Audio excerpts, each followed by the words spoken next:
I'll call this meeting to order. I'm Jason Dean, Chairman of the Mississippi Board of Education, present here today in Jackson, Mississippi at the Department of Education. This meeting of the Board of Education is being held today, Thursday, January 21st, 2021 at 10 a.m.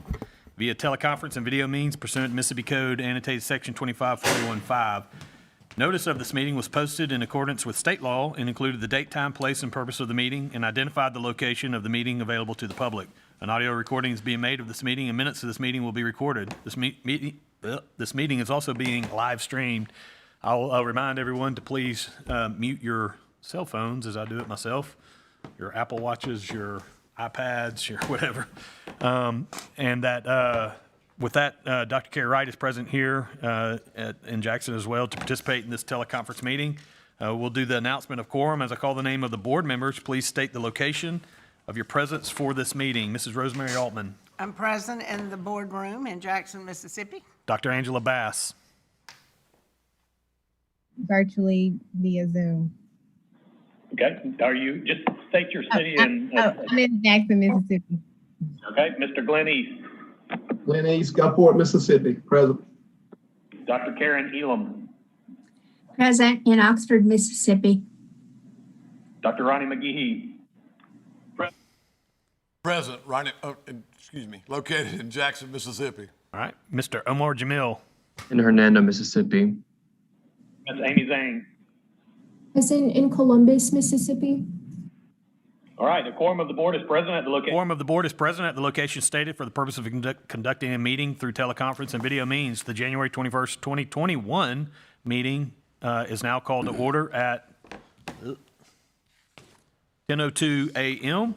Since this is a teleconference meeting, please identify yourself when asking questions, making comments, or making motions. Also, every meeting, it seems like for us, particularly in here, that they ask us to speak into the microphone so that everyone can hear. So please remember that. Please mute yourself at other times to avoid any background noise. I've asked Dr. Bass to lead us in the Pledge of Allegiance and Ms. Altman to do our invocation. Dr. Bass, if you will lead us in the pledge. Allegiance to the flag of the United States of America And to the republic for which it stands, one nation, under God, indivisible, with liberty and justice for all. Join me in prayer, please. Our Father, we thank you for another day of life. We thank you for the grace and mercy that you show us every day. May we be ever mindful of our blessings and be grateful for them. Father, we thank you for the opportunity to meet here today together, however, to be able to make decisions that affect the school districts and the students and the teachers and administrators across our state. We just pray that we'll be ever mindful of their responsibilities and their obligations, and that we will work to help support them in all that they do. We're grateful for them. We're grateful for the efforts that they've made to provide education for our children through some very difficult times, and we just pray that you'll walk alongside them, keep them safe, keep them healthy, provide a hedge of protection around them. We pray for our country as we make a transition from one administration to the other. We pray that they seek your guidance, that you will also walk alongside them as they make decisions that affect the citizens of not only this nation, but people around the world. Go with us now. We pray for safety, for good health. In thy name we pray. Amen. Amen. Thank you for that. Okay, You should have a copy of the minutes before you. I'll need a motion to approve the minutes of the December 17th board meeting in a second. So move, Altman. Second, Ronnie McGehee. There's a motion and a second. Any discussion on the meetings? On the minutes from the meeting? Hearing none. All those in favor signify by saying aye. Aye. Any opposed? Okay. Minutes are approved. Now we'll move to the approval of the agenda. You have a copy of the agenda in front of you. Are there any additions or deletions to the agenda? If so, I'll entertain a motion to do so now. Okay. Are there any items on the consent agenda that members would like to pull out for discussion? If so, I'll entertain a motion to do so now. Hearing none, the agenda is set. We'll need a motion to approve the unamended agenda. Ronnie McGehee, I'll make a motion to approve. Okay, is there a second? Lenny, second. All right, there's a motion and a second. Any discussion? Hear none. All those in favor signify by saying aye. Aye. Any opposed? Okay, we have our agenda set. And first up on our agenda is report from our State Superintendent of Education. Yes, thank you, Mr. Chairman. I'm going to forego an entire update because I've got a pretty large presentation to present to you today, but I am going to ask Pete Smith, who is our chief for communications and government relations, to come and bring you a brief update on the legislation that might warrant your attention. Pete?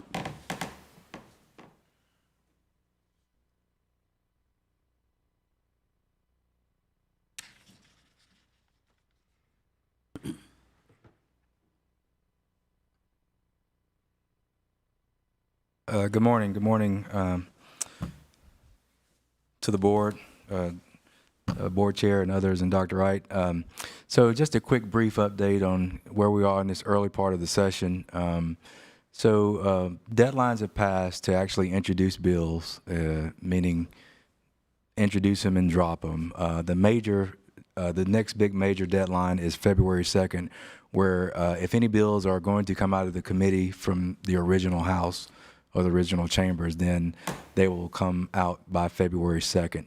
So the Senate has had 2 education committee meetings, and they are moving ahead on some pretty good pieces of legislation, a lot of them in which they have sought the department's help on over the last couple of months. And as you know, they first came out of the gates with the teacher pay raise, which will see that 0 to 3 year teachers add $1,100 to their base salary or their starting salary, which would increase that to around $37,000. And then all other teachers would receive a $1,000 increase. That bill has passed now the Senate floor and is headed over to the House. So they move pretty quickly on that. They also are looking at reciprocity. The Senate is, in meaning that they've had some issues. I've been hearing some stories around where some teachers around the state who come from other states, may or may not have some issues with receiving a license, and I think they understand now, but they just wanted to do some clarification that any teacher who comes to Mississippi from another state who has a valid license automatically receives reciprocity.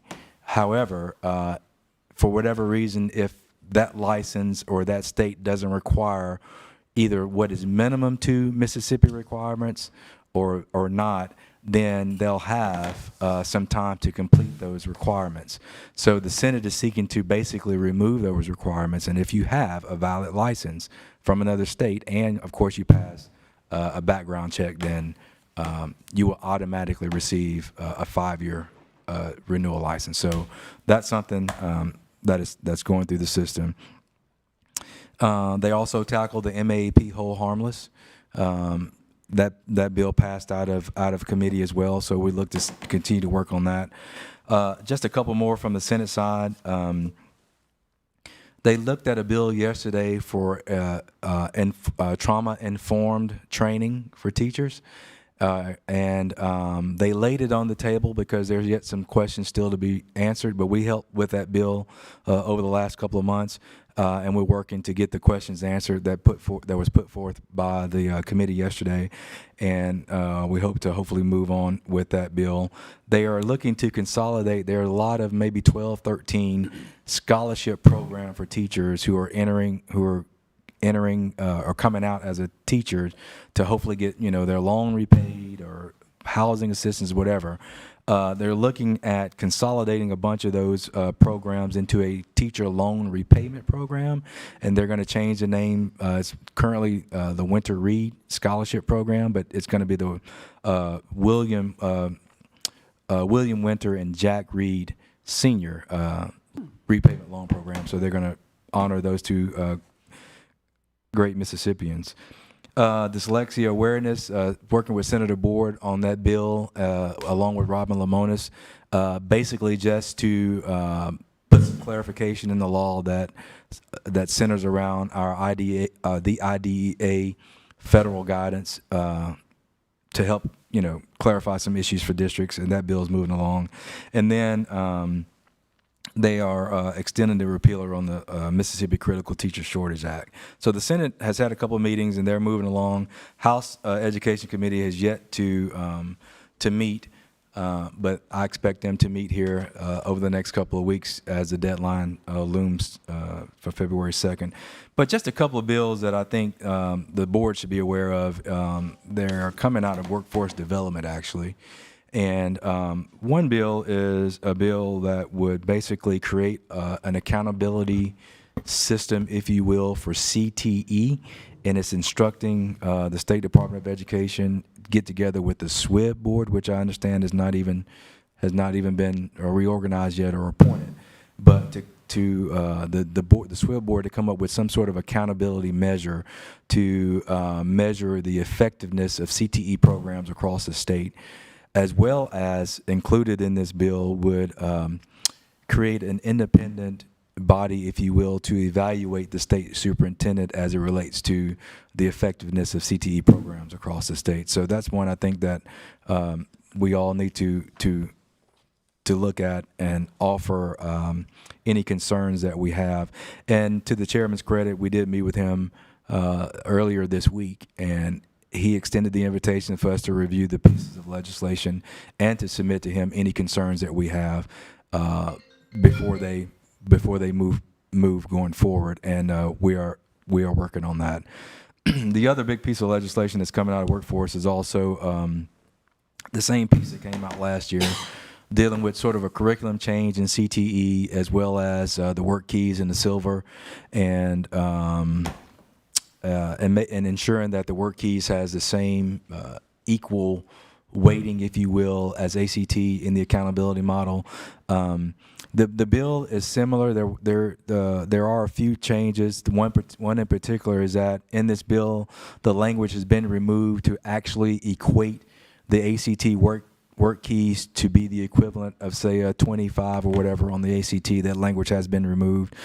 But it also goes on to ensure that they do get equal weight, that ACT WorkKeys does get equal weight in the accountability model in the college and career readiness portion of it.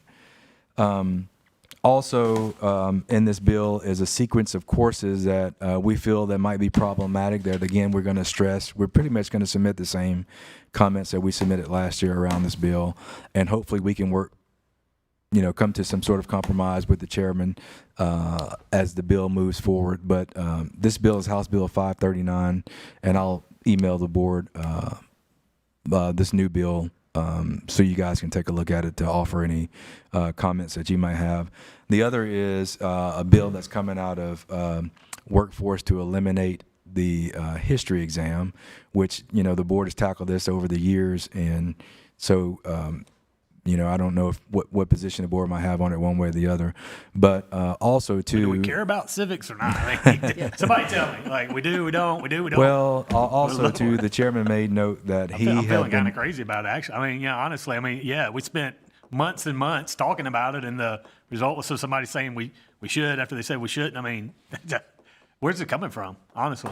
Well, so I don't know exactly where it's coming from, but we were told that constituents were called on lawmakers saying that the test was centered around a bunch of quote-unquote liberalism.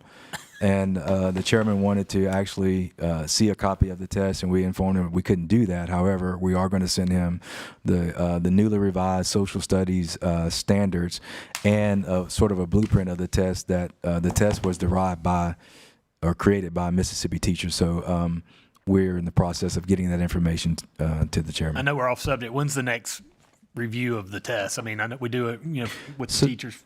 So actually, the test was supposed to go live this past year, Right. but due to the COVID, it was postponed. So the new test has already been revised, and it will go live this year. My question is, every 2-3 years, 5 years? Probably 5 years, I think. I mean, I know this is Nathan, we're off. I don't know.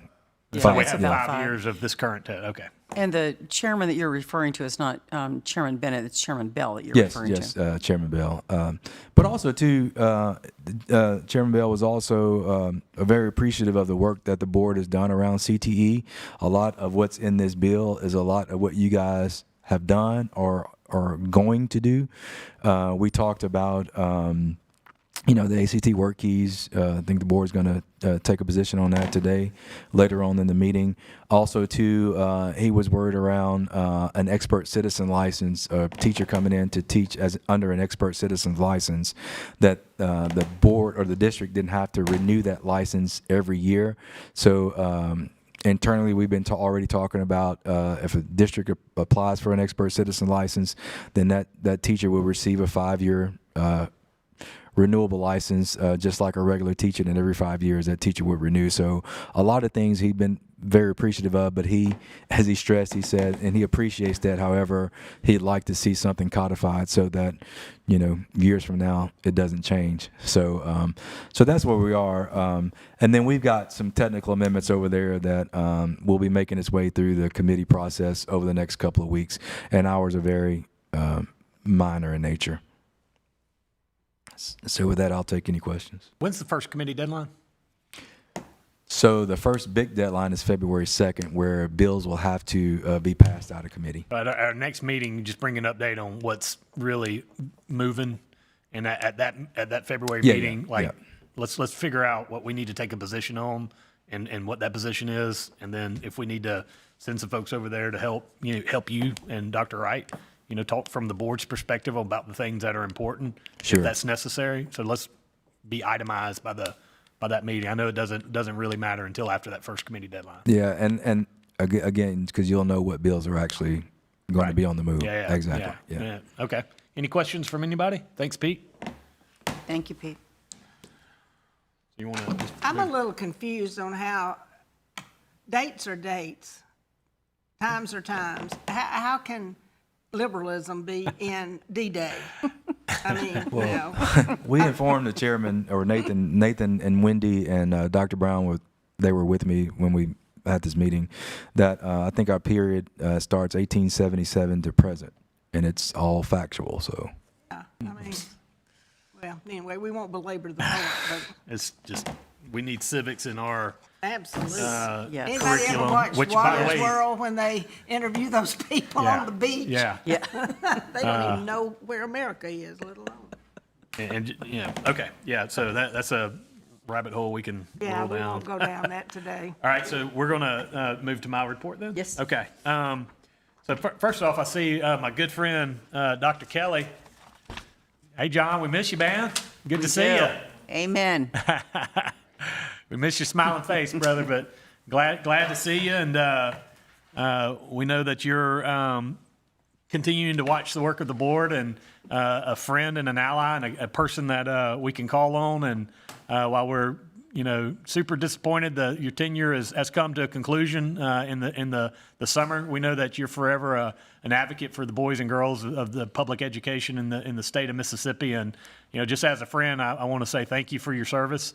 Thank you for your guidance and your mentorship. As I came on board 5 years ago, you're super great friend and ally to show me the way and introduced me to NASB, and went through that process together with you, and expanded my network. So, glad to know I got a friend in Gulfport, and please know you always will have a friend up here in Madison. We've created a resolution for you. It's lengthy because of a man of your your accomplishments. So I asked a few board members if they would be okay if I just sort of highlighted it, so we're not here till 2:00 this afternoon talking about how awesome you are, although we could. So I'm just going to highlight a little bit of this, but we're going to sign it and make sure you get a copy pretty quick. And I've asked this crazy thing. I wanted a plaque, to say, hey, thank you for your service. Apparently, we can't use state money for buying awards, which kind of makes sense. So we'll also be sending you a plaque paid for privately, and just a small token of our appreciation. It's just something to hang on your wall and hopefully think about us and your time here in this seat and on this board. So I'll just read some highlights. Whereas former Governor Haley Barbour appointed Dr. John Kelly to the Mississippi State Board of Education to serve from 2011 to 2020 as a second Supreme Court District Representative. He was chairman of the Board of Education from 2014 to 2016. Of multiple contributions, one that you will be remembered for is the student representative additions to the board. So Amy and Omar, you can thank Dr. Kelly for for that. It was his idea, and an idea that we talked a lot about at the national level through NASB, by the way. He's a native Mississippian, graduated from Alcorn State, where he also earned a master's degree from Wayne State and a doctorate from the University of Mississippi. He was an adjunct professor for 23 years at Southern Miss in the Gulf Park campus. He had spent his entire life in public service, including as a senior executive with the Department of Defense. He continued his public service as the chief administrative officer in the state's second largest city, Gulfport, since 2006. He serves on multiple boards, including MINAC. He's, as I said, was the past president of NASB, the National Association of State Boards of Education, where he received the 2020 Distinguished Service Award this past year. I make sure I underline this one twice. He is a lifelong member of his collegiate fraternity, Alpha Phi Alpha, where he served as Southern Regional Vice President of that fraternity from 1988 to 1992. Dr. Kelly is a man of faith who extends his service and philanthropy to his place of worship and served 3 terms as chairman of deacons at Morning Star Baptist Church in Gulfport. After 2005, Hurricane Katrina destroyed this church, and in the recovery process, the pastor entrusted him to lead a committee to oversee the rebuilding of that sanctuary. Dr. Kelly, whereas Dr. Kelly, as a standard bearer for public education, has brought a passion and commitment to his role on the State Board of Education to make Mississippi's public schools, make sure they are always improving and children receive the education they deserve. He has drawn upon his educational and business experiences to thoughtfully consider all matters before the board and make decisions in the best interest of students across the state of Mississippi, and therefore be it resolved that on this, the 21st day of January 2021, the Mississippi State Board of Education recognizes Dr. John R. Kelly for his contributions to the Mississippi State Board of Education for the advancement of public education in the state of Mississippi. We'd love to hear from you, sir.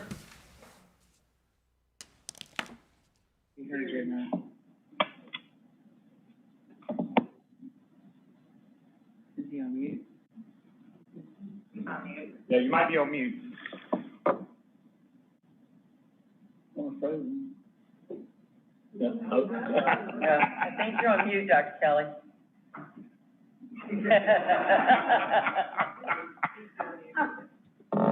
We can't figure out what's going on.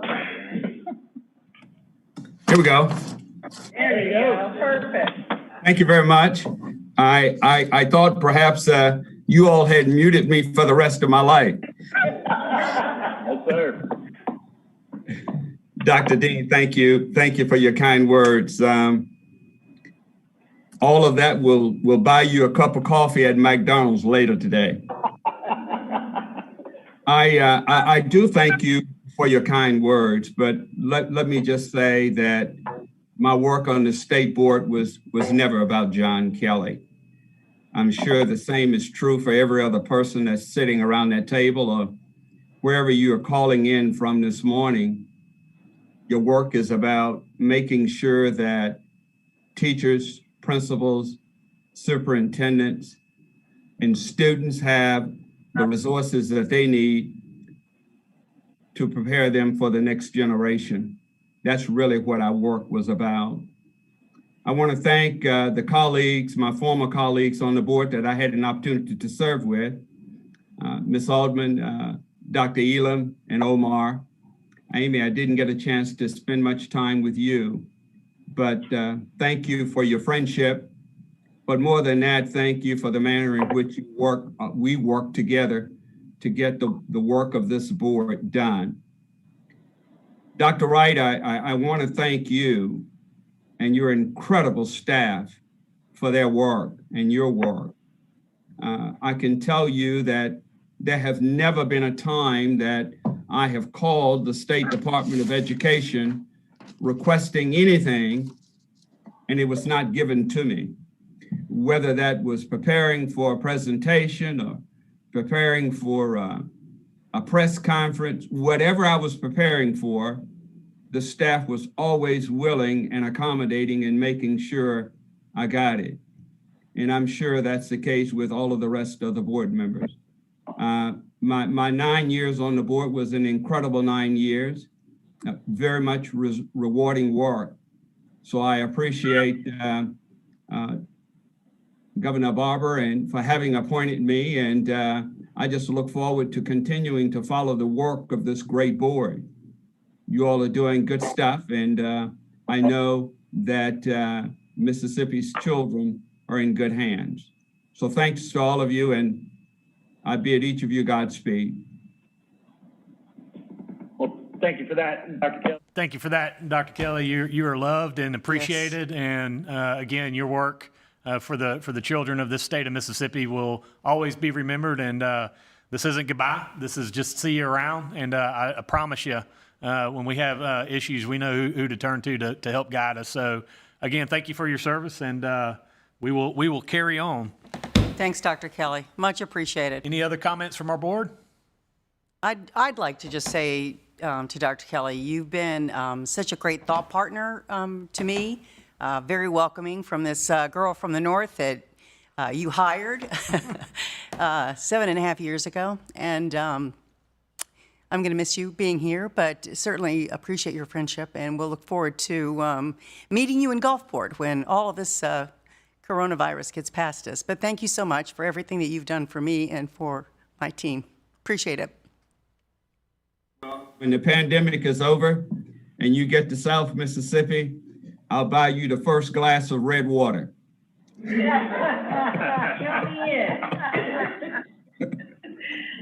Thanks, guys. Thank you, sir. I'm going to sign off.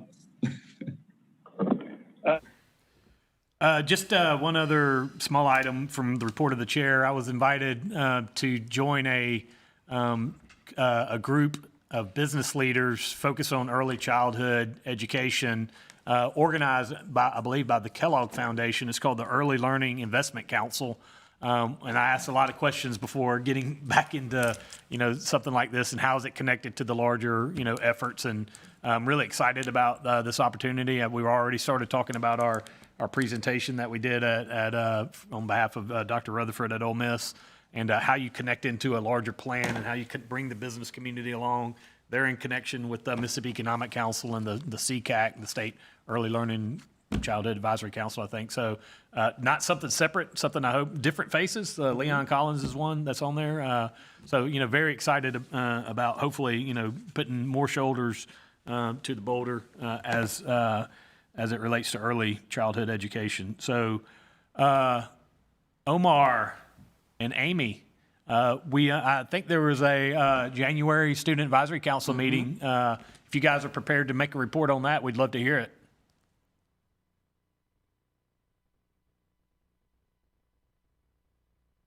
Yes.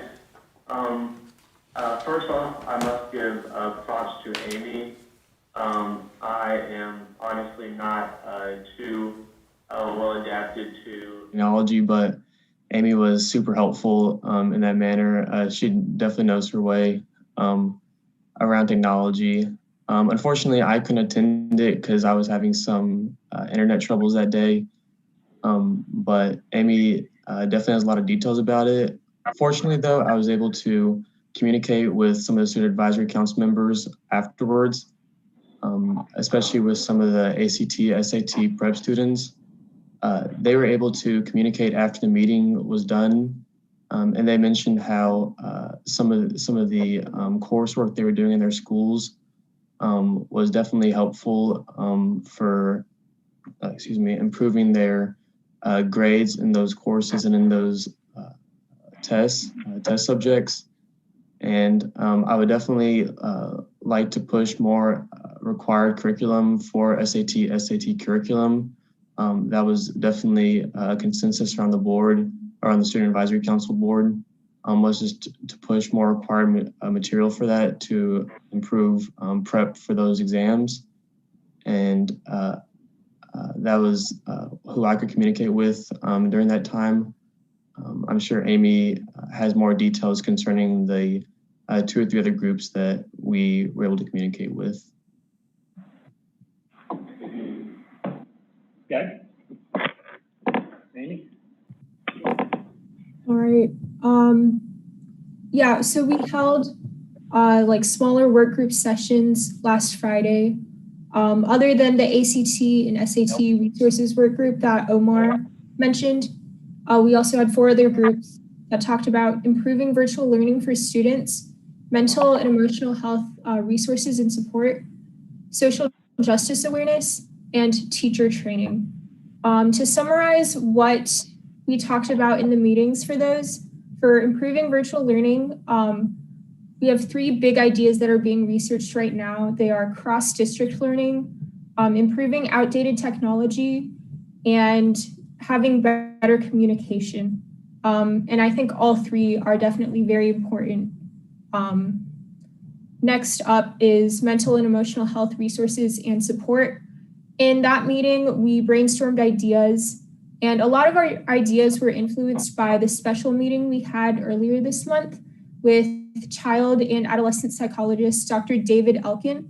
The 3 main areas of ideas that we had discussions about were raising awareness about the importance of mental health, creating a supportive environment, and increasing the ways people can seek help if they need it. One of the big ideas that Dr. Elkin brought up was also digital therapy. And I think that's especially important right now during the COVID pandemic. Moving on, the next group was social justice awareness. The ideas that they discussed were having classes such as minority studies or theology and religion in order to increase awareness, having podcasts or newsletters for social justice awareness outside of the classroom and outside of the proposed classes, and having a social justice club or a social justice awareness week at school in order to spread more awareness to the entire school. And lastly, the last group was teacher training for improved virtual instruction. In that meeting, we mainly just brainstormed ideas, and in the next meeting that is coming up, we are going to start making a slide with those ideas. But it was really interesting because that group has both high school and college students. So it's interesting to see what's similar and what's different between high schoolers and college students. So in conclusion, we have more meetings coming up this weekend and before the next advisory council meeting, which is February 25th. And some groups have actually met since then. So I'm really excited that we're off to a great start. I'm really excited that we're having good discussions and sharing our ideas. And I'm really looking forward to be working with all of the students on the Student Advisory Council.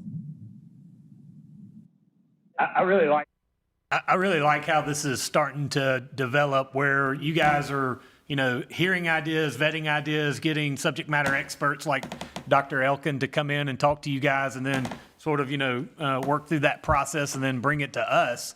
I think, develop the process as you see fit, but that is a great way to cast a wider net and get more ideas and thoughts that are out there. Those are fantastic ideas. We actually were meeting with the governor last week, and Dr. Wright quickly briefed him on some of the work that Dr. Elkin was doing with the Student Advisory Council, and just, so important to highlight those issues. Everything that you guys were discussing are important, but, focusing on things that might not have, been at the forefront of a lot of folks' minds, and just being able to talk about that, I think that's really, really critical work.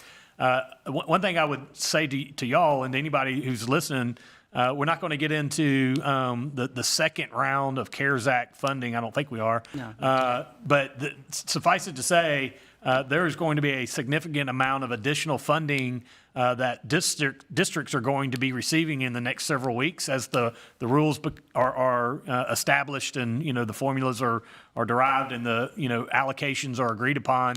That's a long way to say there's going to be a whole bunch of money in districts where you guys are, and anybody really, and you should not hesitate to advocate with your state, with your local superintendent and your local board about how those funds should be spent.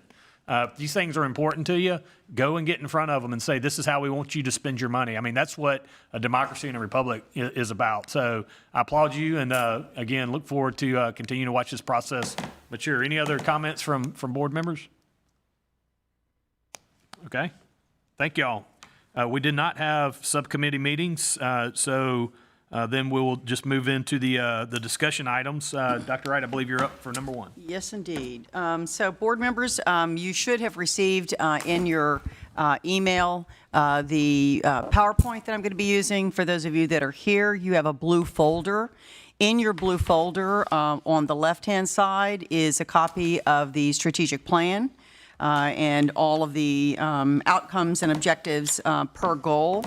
On the right-hand side, you have two documents. One is a hard copy of my PowerPoint presentation, and the other is what we're calling key action items. For those of you that are new to the board, this is a report that I give annually, and it only covers 1 year. So what you have in front of you and what I'm going to be presenting to you simply cover 1 year. So that would be the 1920 school year. And with that, I'm going to go ahead and get started with my PowerPoint.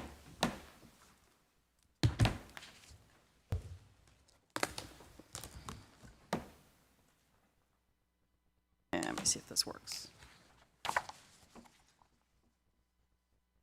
Second, it would help carry. No, it's on. It says it's on. This isn't, yeah, this isn't working.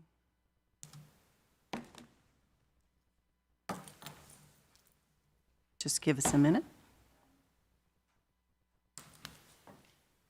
There we go. That got it. Okay, whatever you did, thank you.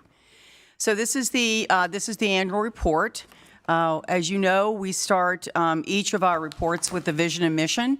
I think this is something that is critical. I do this in every presentation, whether it's a local, state, or national presentation, because I think it's important that people realize that we revisit this every time we're starting to talk about the work that's done at the department. And obviously, our goal is to establish this world-class educational system that we've been working on, because we want all of our children to be successful when they leave us, whether they intend to go to work or whether they intend to continue in college or military, and obviously later on as parents and citizens. Your 6 goals are the 6 goals that were adopted by the State Board of Ed. The entire department is organized around these goals.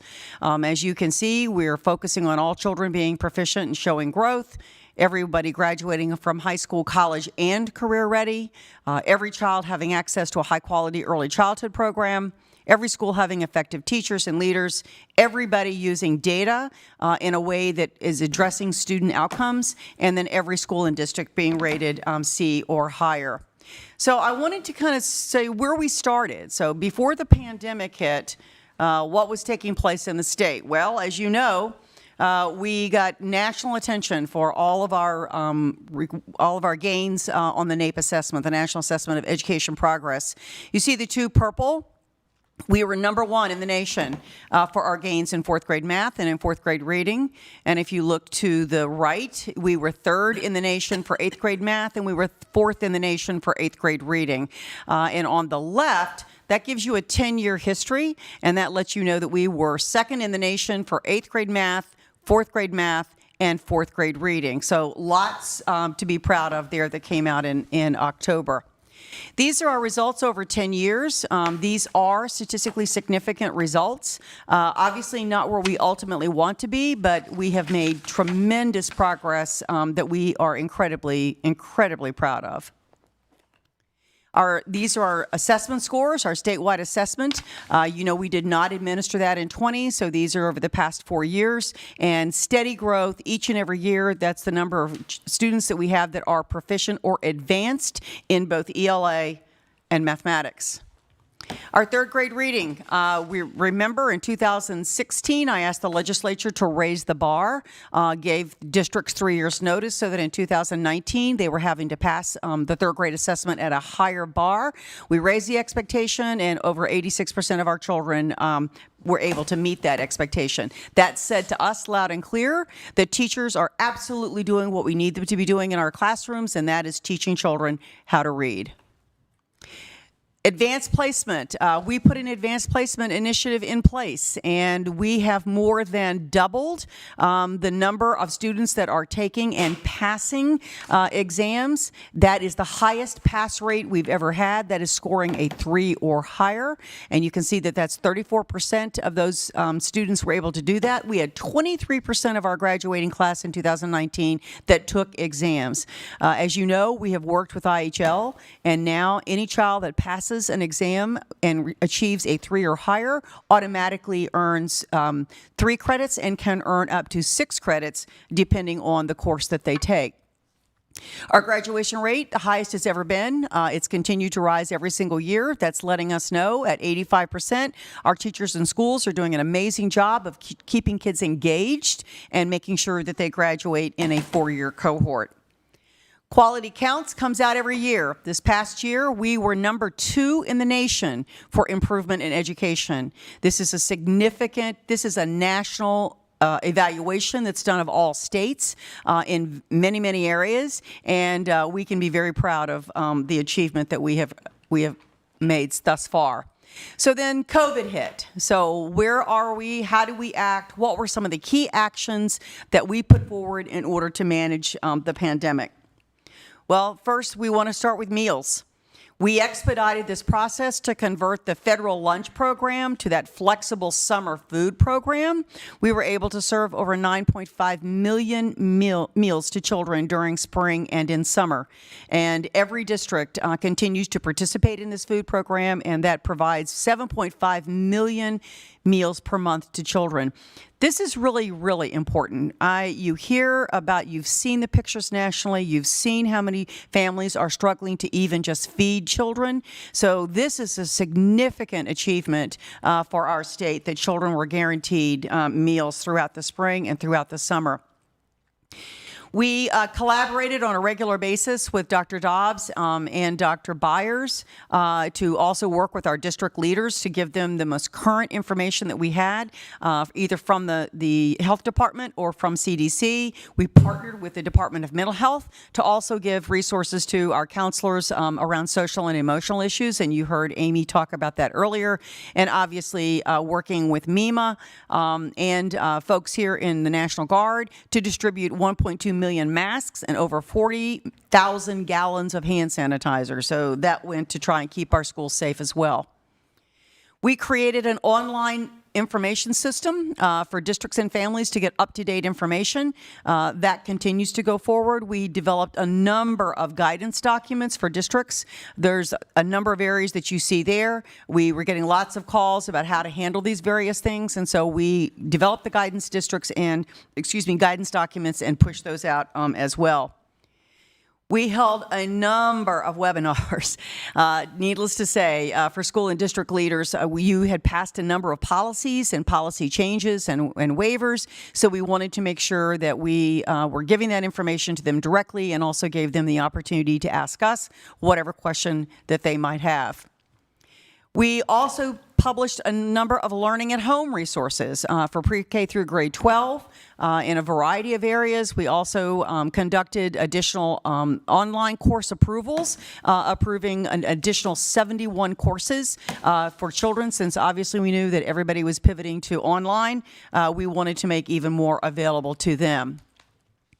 So when schools got ready to reopen, I partnered with about 9 superintendents. I asked them to come together to address the areas that you see on the screen, to produce guidance for other superintendents, because we thought, who better than the people that are going to be actually doing the work to create the document. So we created a document in 3-month integrals on academic program, operations, family and community support, communications, health and safety, technology, and learning management systems. And our one that's going to come out for spring will include summer and summer learning activities. And I really want to thank those superintendents who have worked so hard on this document, and we are pushing that out as we speak. As you know, when we pivoted to online and total virtual, you passed a lot of different policies, one of which was how do we report attendance for virtual learning. That was a critical piece, whether you were traditional, virtual, or a hybrid. And so that was something that we felt was very important to make sure that we knew where kids were and that they were in school.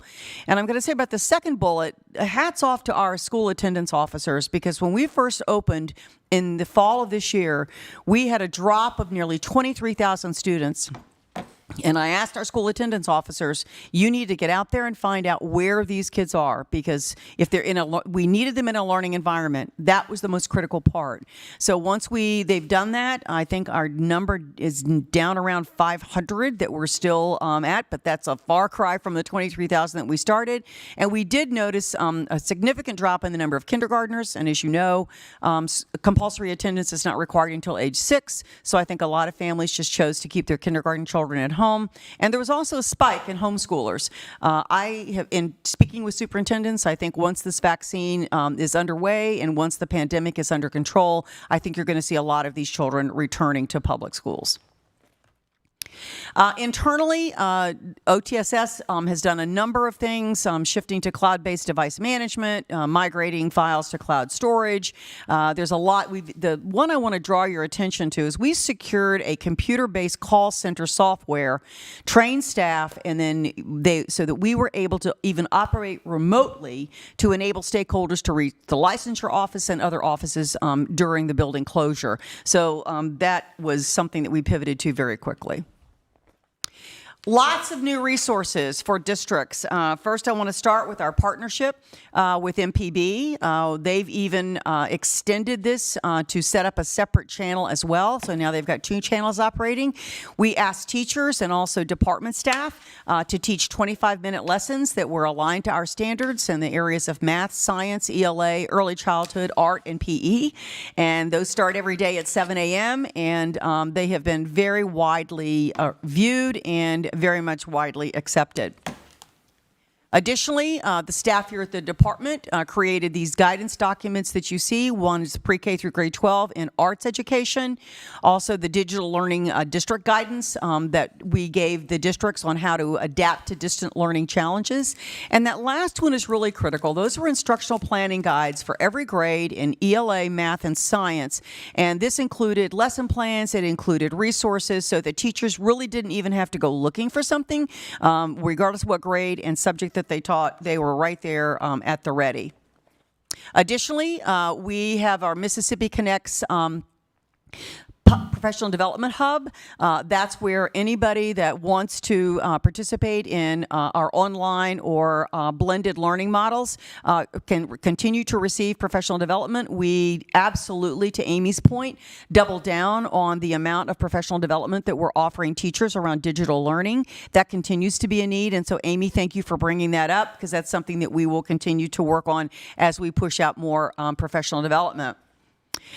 We partner with Mississippi First. We needed a website where teachers could go to ensure that what the activities and resources that they were pulling from the internet were of high quality. And God love teachers at the time when we went to pivoting to, because of the pandemic, we're just pulling things off from the internet, trying to get as much resources that they could for online learning. Well, now this is up, MississippiInstructionalMaterials.org, thanks to Mississippi First, because now teachers can go right to this website and be guaranteed of high quality instructional materials that they can be used. Right now we have math and social studies on this site, and we will be adding ELA this spring. We revised our Strong Readers, Strong Leaders website. As you know, this is for parents with children birth to grade 5. You can go and click on whatever age, and you will be able to come up with a variety of developmentally appropriate materials that parents can use with their children at home. These are other additional resources. You know, you've approved the social and emotional learning standards. Those are guidance documents that go out with them that help teachers know how to embed that in their learning so that it's not a standalone. And then, of course, our equip book list that we put together that I've mentioned to you before, very powerful. A lot of issues are related to social justice. So, Amy, know that these resources are out there for your teachers to be looking at as well. Then we come to Mississippi Connects. This was huge for us. We went across to our legislature and advocated for funds to equip every public school student and teacher with a device so that they could learn whether they were at home or in school. We were blessed that the legislature gave us $200 million in those 2 separate bills. We've done a lot of collaboration with the governor, the lieutenant governor, the speaker, our ed chairs, and the state auditor to make sure that we were in compliance with a lot of the requirements. And so this Mississippi Connects initiative, Mississippi is the only state in the nation with this comprehensive level of an initiative around digital learning. And that we have a lot of people to thank for that, the people here in the department, the people in the legislature, and obviously our elected leadership. So here are the components. Obviously, devices and services were critical. Those are the laptops and tablets that were delivered, preloaded, already configured, already ready to use. All they had to do was open up the box and take them out.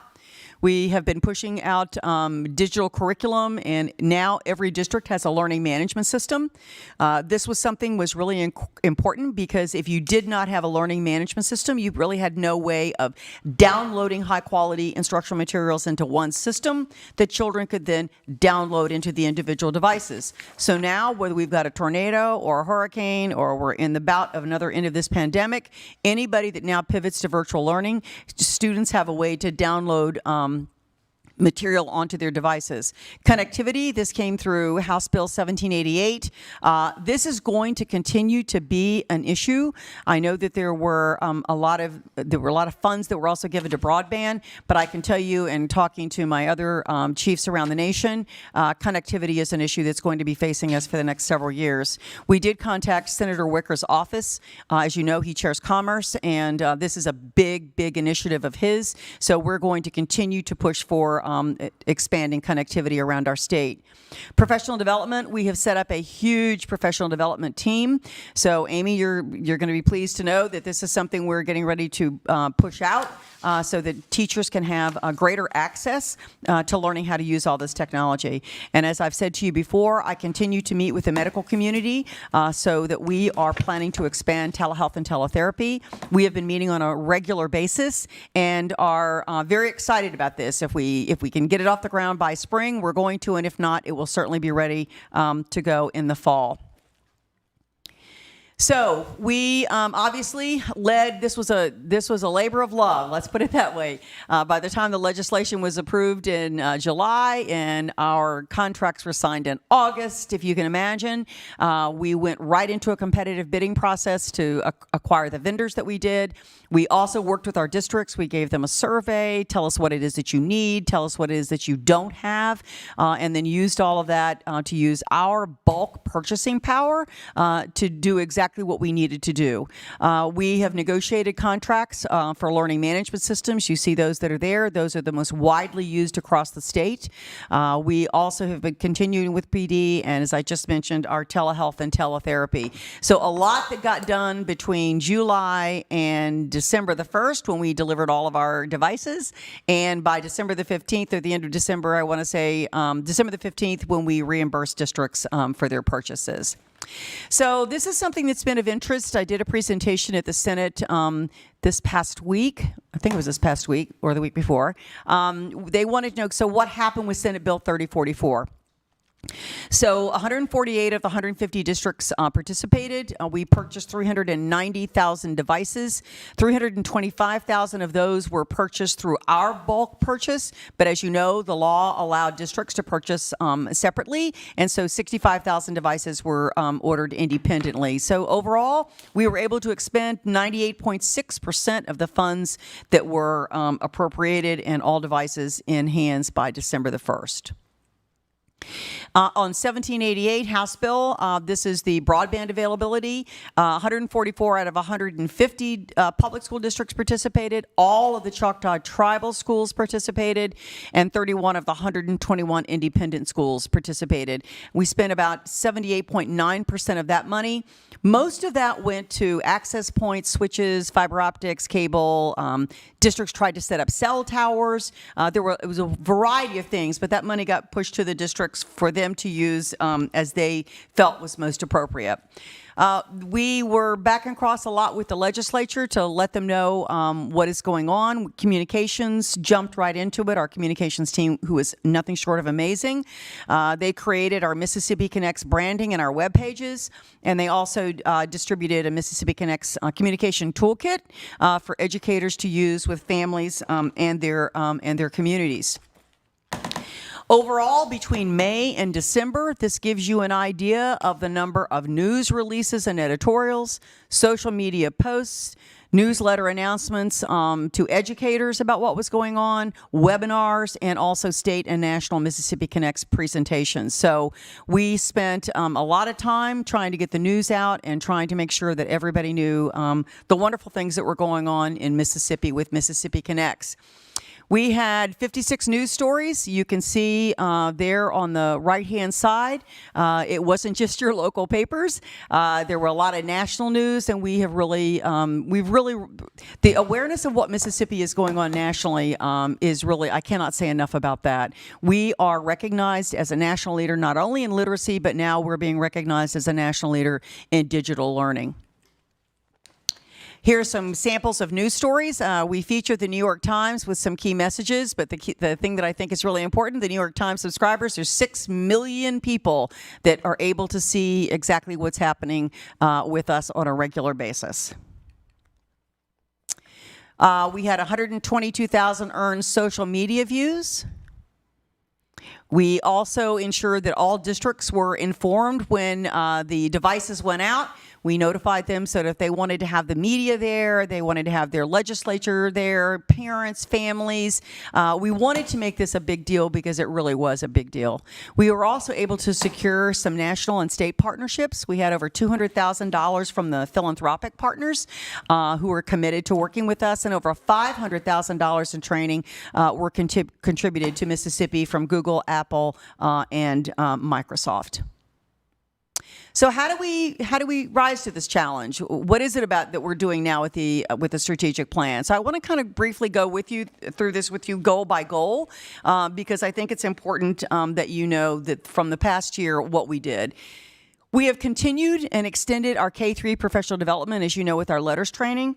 The one thing that I want you to know, we are also now extending that into middle school, and we've also actually had high school teachers ask for this training as well.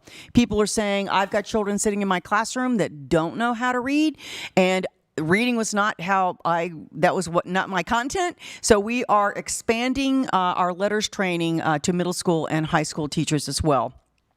Obviously, we had to develop a virtual coaching model because we could not be in schools as we wanted to be, but we also conducted statewide virtual family literacy nights so that we could expand our reach to families as they were going through this pandemic as well.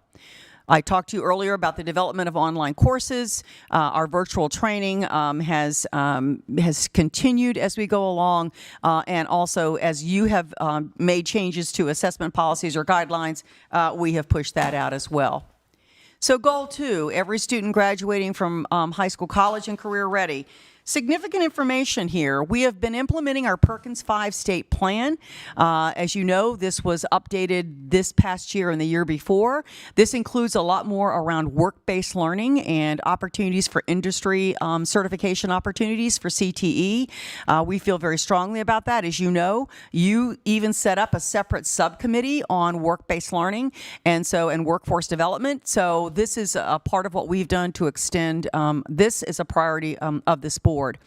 Also, we have helped 20 districts develop career academies. That was for this upcoming year, and for the next year, we are expanding that to 40 districts. So right now, you've got 9,176 students who have completed CTE programs in 2020, and this has been an increase of 33% since 2015. So hats off to our CTE folks who are doing all of this. Amy, and actually it was Omar that mentioned something around SAT. That's a really good point, Omar, and I've made a note of that because a lot of what we have been doing has been around ACT, but I also know that there are other universities around the nation that are SAT schools, if you will, so we need to add that to our repertoire moving forward. But we have obviously implemented, legislatively funded the Mastery Prep ACT class and also the Jumpstart class.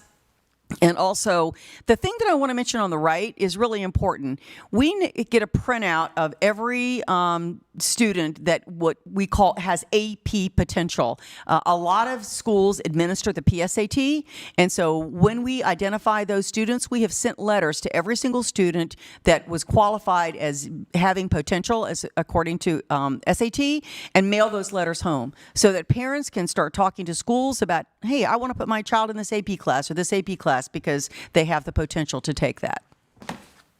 We have obviously created the high quality instructional materials rubric. We started with mathematics because that's where we were in our adoption process, but we are now moving into ELA so that teachers will now have a rubric if they're getting ready to use a piece of material to know, is it of high quality, is it aligned to the standards, and does it have the rigor that students need. We've asked our superintendents and principals to update their dropout prevention plans, and we have also provided dyslexia characteristics and classroom accommodations for children that are struggling with dyslexia and struggling in reading. Goal 3, every child having access to high quality early childhood programming. This gives you a map of where all of our collaboratives are located. We're serving a little over 3,000 children in our collaboratives. That does not count the number that are also being served in public pre-K that are being funded by Title I. But since this is about the Early Learning Collaborative Act, I wanted you to see where these were and where they are around our state. We have awarded 5 new districts funding to establish blended pre-K classrooms. This money is coming from special education, and this allows children who have disabilities to be included in pre-K classrooms with their typically developing peers. So very proud of this expansion because this is something that there's so much research about little ones with disabilities. If they are provided good role models, a lot of times those children are no longer identified as needing special education when they move into elementary school. We have also provided PD to a number of people across the state and also delivered family engagement sessions. Those 2 bullets that you see on the right, those are resources that we created for families. And all of these resources that I mentioned to you today are located on our website and can be downloaded from there. Goal 4, all schools having effective teachers and leaders. We have continued to provide professional development across the state and the subject areas that you see. When we get a request, then we respond. If we can do it in person, we do. If we can do it online, that's something that we do as well. We have, these are some, with the teacher shortage area, I really want to draw your attention to this slide. We've been operating the Mississippi Teacher Residency Program and also the Performance-Based Licensure Program, and those 2 programs were designed to increase the number and diversity of teachers in our teaching workforce. So we are continuing with those 2 programs, both sponsored by Kellogg, and we're hoping that we can continue to offer that across our state. And last but not least, that other bullet, the governor issued a educational human capital task force, has been working this past year to really think about the whole idea around preparation, licensing, recruitment, retaining, and looking at best practices around the nation. We also expanded options for entrance into the teacher ed programs, and also we are working with our teacher prep programs on how we can get them to start implementing the high quality instructional materials rubrics with the teachers even before they graduate. Goal 5 is everybody using data, and so we have hired some folks to try and start launching into phase 2 or phase 1 of our 2.0 project. We need money from the legislature in order for this work to continue. I can't say that enough. We have asked for this money every year that I've been here. We've not received any. This is a time we really need to be updating our information system. We re-engineered the Mississippi Succeeds report card. Great features. You can now go on and it's a new search feature and a new comparison tool. So you can compare your school or district with others around the state. And obviously we've been working to update our privacy regulations where this is concerned as well. Goal 6, around every school and district being rated C or higher. We have continued to provide regional PD on evidence-based interventions, how to get communities involved, how to use our our P20 councils. We've hosted an annual 2-day convening event, and we've also implemented tiered coaching. So depending on what you need, that's what we are providing. So it's not just the one size fits all. We have provided a lot of new support to our new principals. We also, as you know, conducted interviews with our districts that are struggling to try and make sure that we can provide them feedback on what it is that's going well and what are their challenges and how might we better support them moving forward. So, how do we lead around the nation and throughout the state? So I wanted to kind of give you some brief overview just where I've been. These are the organizations that I have an active role on, and each of these organizations has been very, very active during this past year, and it's been nice to be able to share what we're doing and also learn from others so that I can bring that back here to the department and share with staff. Legislatively, obviously, we have worked with the governor, the lieutenant governor, the speaker to talk about how we're mitigating the impact of COVID. I'm in constant communication with our ed chairs anytime they need me. In fact, I'm going over today to provide another update. Happy to do that. They asked me to come in and do hearings on dual credit, dual enrollment, year-round school, and then most recently, what was our response to the pandemic. State leadership, as I said to you before, obviously working with Dr. Dobbs and Dr. Byers, that has continued to be an issue now that we have moved into the vaccine. We just hosted another meeting with Dr. Dobbs last week so that he could give the superintendents an update on what does that look like and what does the vaccination distribution look like. I continue to meet with the superintendents on a regular basis. This past year, my teacher advisory council, the superintendent's advisory council, and I am recruiting applicants now for a new principals advisory. So I will have met with all groups of folks that work out in our districts, and I'm happy to say at that last bullet, when we put the news out about the new Student Advisory Council, we have nearly doubled in size to 163 student representatives. So can I tell you that being on a call with them is just heartwarming. Our state is in good hands. These are some of the brightest, most thoughtful children that you'd ever in your life want to interact with. Lots of presentations on my part and others, and I'll talk about that in a second, to raise the profile of what is happening and the achievements that are happening. We've had that, and I've done 35 different state or national presentations, and that you'll be seeing those as well. This one I want to kind of highlight. This was a very special one for me. It was delivered virtually, but it was Chautauqua. The Chautauqua Institution has really their platform is all around civil dialogue and matters that shape our world. And so this week in August was called Rebuilding Public Education, and so I was asked, as you can see, along with Diane Ravitch, but more importantly, former Governor Bush, who spoke on Thursday. I was the keynote on Friday when we closed out, and he was kind enough to give Mississippi a shout out when he spoke. But it was really to tell them about what we have done to receive and to achieve, actually, the unprecedented success that we have seen over the past several years, and that lecture is available on their website. Lots of information around news releases, interviews that I've had, editorials that I've sponsored over the past year. And yes, that is me on CNN, believe it or not. Facebook, we have nearly tripled the number of people that are following us on Facebook, and look at where our Twitter followers are going. Hats off to our communications team because they have continued to promote all of the good things that are happening in Mississippi.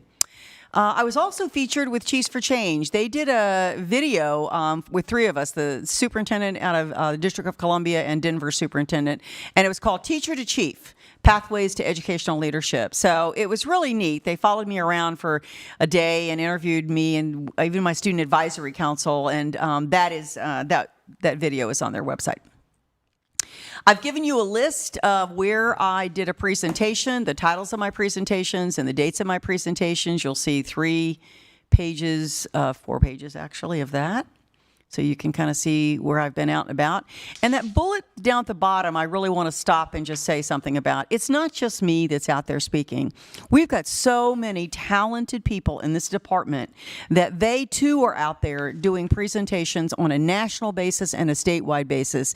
And so lots of leadership talent inside this building. So where do we stand? Well, as I said, in 2020, quality counts, we were the second most improved nation in the state. I started to say of the world. I would agree with that. And the other thing that I want to draw your attention to, this was the third consecutive year we've been recognized. That is significant. This is the third year we have been recognized for our educational improvement. And so very, very proud of that. The other thing I want you to know is that kids count. Mississippi experienced its greatest improvement in education from 19 to 20. And look where our national ranking moved us from 44th to 39th. So lots to be proud of on the national scale. The National Institute for Early Education Research, we were only one of 4 states in the nation that were recognized as meeting all of the 10 quality indicators by NEAR. And this is also shown in our data because our early learning collaborative students are outperforming any other students that are coming into pre-K. SREB, a huge partner with us, Mississippi Department of Education won SREB's 2020 State Leadership Award for increasing literacy and mathematics achievement and building network communities focused on school improvement in the middle grade. So this is a big award from SREB. And also, we were recognized in their Mississippi A Turning Point. It was a report that they put out. They not only praised our achievements from early childhood through college, but they also said that Mississippi is the leader in the South for college persistence. That's huge. That means we were the only state in the region in which first-year persistence rates of first-time, full-time students in public four-year schools increased from 2012 to 2017, and our rate increases indicates that more first-time, full-time Mississippi college students return to college for a second year. So that's significant. That lets us know our kids are getting prepared in K-12, entering our universities prepared, and persisting with their degrees. So I want to stop there and thank you for your time. This has been a year like no other, but I also think the department deserves just a tremendous amount of credit for the work that they have done, and it's been nonstop. And I can tell you that the one thing I've learned about virtual work is that it's 7 days a week. It's not your classic 5 days a week. But there's not been a time that I've said to the team, we need to get together, regardless of when that is, morning, noon, or night, and on the weekends that they've not been there, and this team does not know how to say no. So I thank you for that, and I yield to any questions you might have. Wow, thank you very much. Questions from board members? Questions, comments? Want to make sure I give folks on the connecting virtually opportunity to weigh in. My comment, I have a couple of comments. I think just going through this presentation, it's obvious that COVID has changed education forever and the way we deliver education, not only to students, but to parents. And I think our conversation moving forward, virtual education is not going away. And moving forward, our discussion has to be not only K-12, but on into higher education as to how they train teachers and how programs and plans are delivered. And I'm not sure how we get them to the table, but that discussion's going to have to be had because teachers are going to have to be trained differently. I mean, teachers have risen to the occasion Absolutely. Under tremendous duress and with a great deal of stress, but as we move forward, there is an easier path to this if they're trained well. And so I think that discussion is going to have to be had. My second comment is this has been a year like no other, and while you have a very talented team, and they have responded every time anybody's called or anything's needed, but somebody's got to drive this train. And so I appreciate what you've done. and how you've done it, and how the department has managed something that nobody could have ever dreamed that we were going to have to do. But you've done it gracefully and done it what appears to be almost seamlessly. I know it hasn't been, but, and so I appreciate that. And I think people across the state have a lot to be proud of. And so I thank you for your leadership. Thank you, Rosemary. Okay. Comments from folks joining virtually? Commend the department on just everything, like all of the achievements that we've been able to accomplish over the past year. I was really, really impressed by the number of resources that were developed. It was, there was just a lot that has been produced by the department, and I want to commend the department for that. I did have just a thought, and maybe we can follow up later, but about whether the department was tracking accessibility of the resources, making sure that they're getting out there to some of our harder to reach populations, and just wanted to know if you had any insight on that. Yeah, that's a good question. The one thing that I want you to know, I've got to hand my CIO a big compliment here. I had been asking for years for a teacher listserv, because what I found was that not everything was getting down to the teachers. So now, twice a week, we send out an update, and this update not only goes to superintendents and principals and curriculum coordinators, but this update now goes to every teacher in the state of Mississippi. So anytime we've got brand new resources that we're pushing out, they know that it's going to be in that update, and they know that's exactly where to go to find it, and they know now that it's also on our website. So that has been and I can't tell you what a difference that has made, because now when I meet with my teacher advisory council, and it's about 400 of them, I'll say to them, when I first started, I'd say, how many of you know anything about this device? And there were some hands that went up and some that did not. So then when I started the listserv, I said, how many of you receive my emails on a regular basis? And now all hands go up. So I'm proud that we've been able to get that accomplished, because I think the teachers have really appreciated that. Mr. East, you had a comment? Yes, sir. I again also echo what has been said previously in the department. All the way down to them helping me get on yesterday and making this work today. But most importantly, at the district level, the information, the resources, the response to me has been absolutely fantastic. Rose made the point that it's seamless, and it wasn't, but it was very well done under a tremendous amount of stress and pressure from the State Department, but also these teachers are rising to the occasion in the classroom. Yep. And I do want to continue the conversation of virtual education in the future, both the State Department's leadership and local districts. So thank you, Dr. Ryan. Thank you. I'd like to echo what Rosemary said earlier too about the pivoting our educators did across the state. Attended a meeting in South Mississippi yesterday with 24 superintendents, and they applauded their certified and their non-certified individuals in how they took care of their young people, took care of their communities, and basically everybody was pulling in the same direction. One of the things that they're already starting to discuss and talk about is the learning loss, and what can we do about learning loss going forward? What kind of fiscal responsibilities we could find there and to help them going forward. And then the reality of it is how do you judge distance learning? How do you evaluate it? How do you really get that teacher prepared? So your point about preparation, for our future educators is definitely good. And I applaud our educators and how they attended this year's school, and they did school well. Absolutely. Just a couple of comments I have, and then we'll... Comments I have, and then we'll move on unless there's others that want to weigh in. This last year, of course, being chairman has been, remarkable, to say the least. I kind of start the clock in mid-March and just sort of, I think about this in three phases.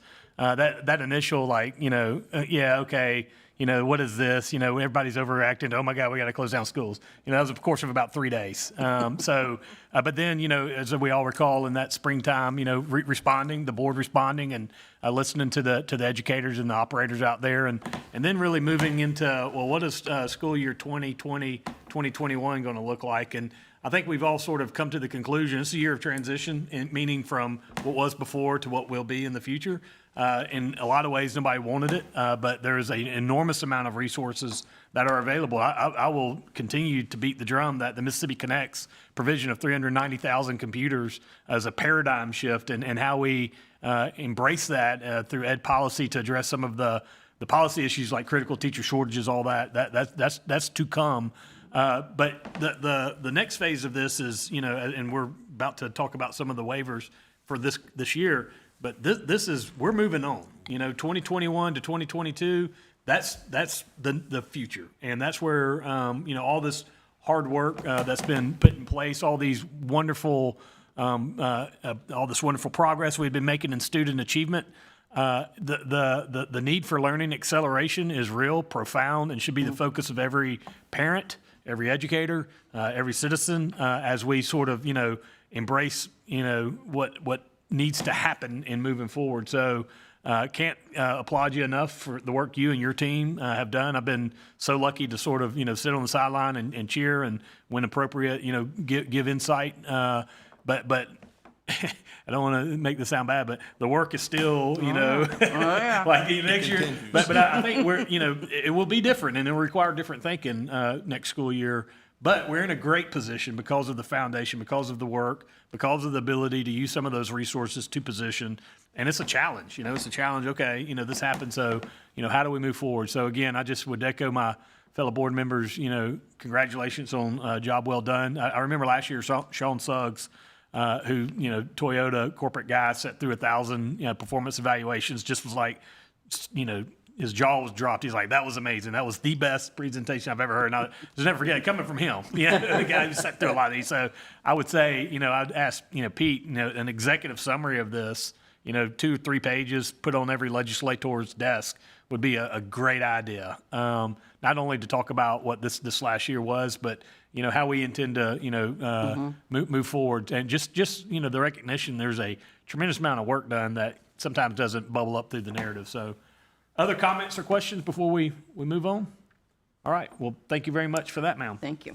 All right. I think Dr. Oakley, you're up on this approval to submit addendum to the ESA Consolidated State Plan.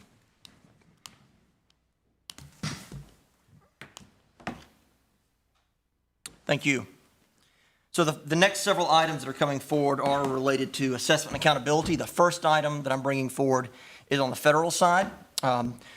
This is specifically related to the Every Student Succeeds Act. U.S. Department of Ed has offered states an addendum process for basically an adjustment to state plans resulting from COVID pandemic.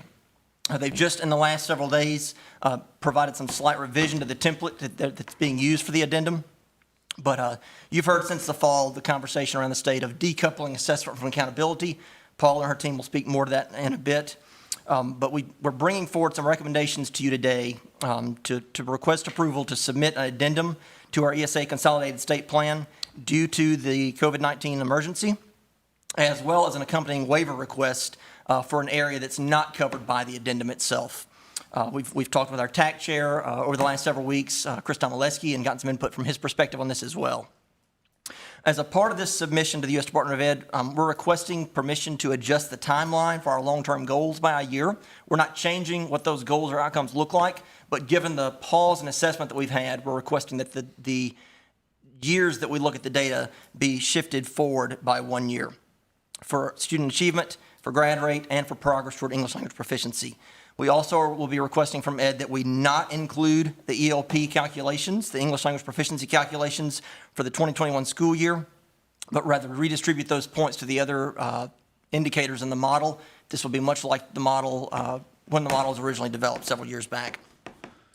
As a part of this request to Ed, we're going to be notifying them that we will not be assigning school or district letter grades as required by state law. We're putting this in this request to Ed because it is mentioned in our ESSA plan. but Paula and Alan will be coming forward with some more on that in just a bit. We also will be requesting a delay on our timelines for identification and exit for schools from school improvement, shifting those forward to 22-23 school year based on data from 21-22. According to ESSA, our TSI schools, our targeted support and improvement schools, those are schools that have subgroups that are performing comparably to our bottom 5% of schools overall. We'll be requesting to not identify those schools this year, but rather use their data for the 18-19 school year for identification. And then ultimately, the one group that we are looking at exiting, because we do have data for this group, are our CSI schools. There's two different ways that schools can get into CSI designation, that comprehensive designation. One is to be at the very bottom 5% of title schools overall. The other is to have a graduation rate less than 67%. Well, we have grad rate data from the spring of 2020. And so we do feel we can move forward, and Ed has given this permission, the U.S. Department of Ed has given this permission, to exit those schools that were identified for grad rate only if they meet that grad rate requirement. So that is the one group that we would exit at this time. So, we'll be submitting this. Just wanted to get your approval before we make that. Okay, questions on the action?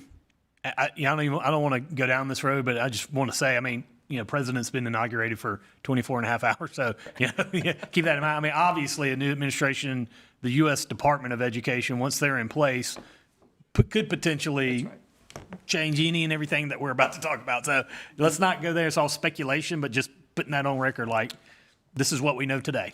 It's a great point, Dr. Dean. These are the recommendations based on where we are and the information we've got available right now. So certainly we'll be watching that over the coming months.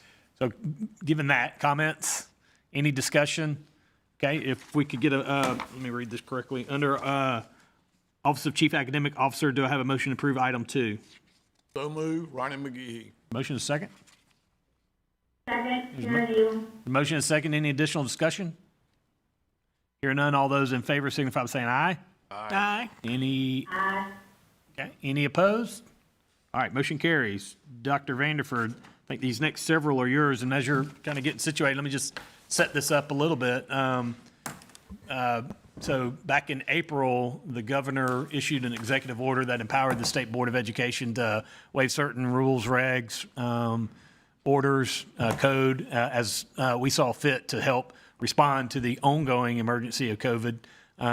Several high-level issues have been, raised, and we felt it was important, even though that we have that continuing authority because that executive order has not been rescinded, amended, or expired, to just compare notes. So in that context, Dr. Wright, myself, and Pete Smith visited with the governor and sort of said, listen, these are big stuff. If there's some disagreement, then we'll continue to discuss it. But we've gotten the thumbs up, I'd say, from him and his office. So in that context, Dr. Vanford, you can just start rolling through these next several, and we'll just, I guess, vote on them all at the end. Okay. All right. Thank you.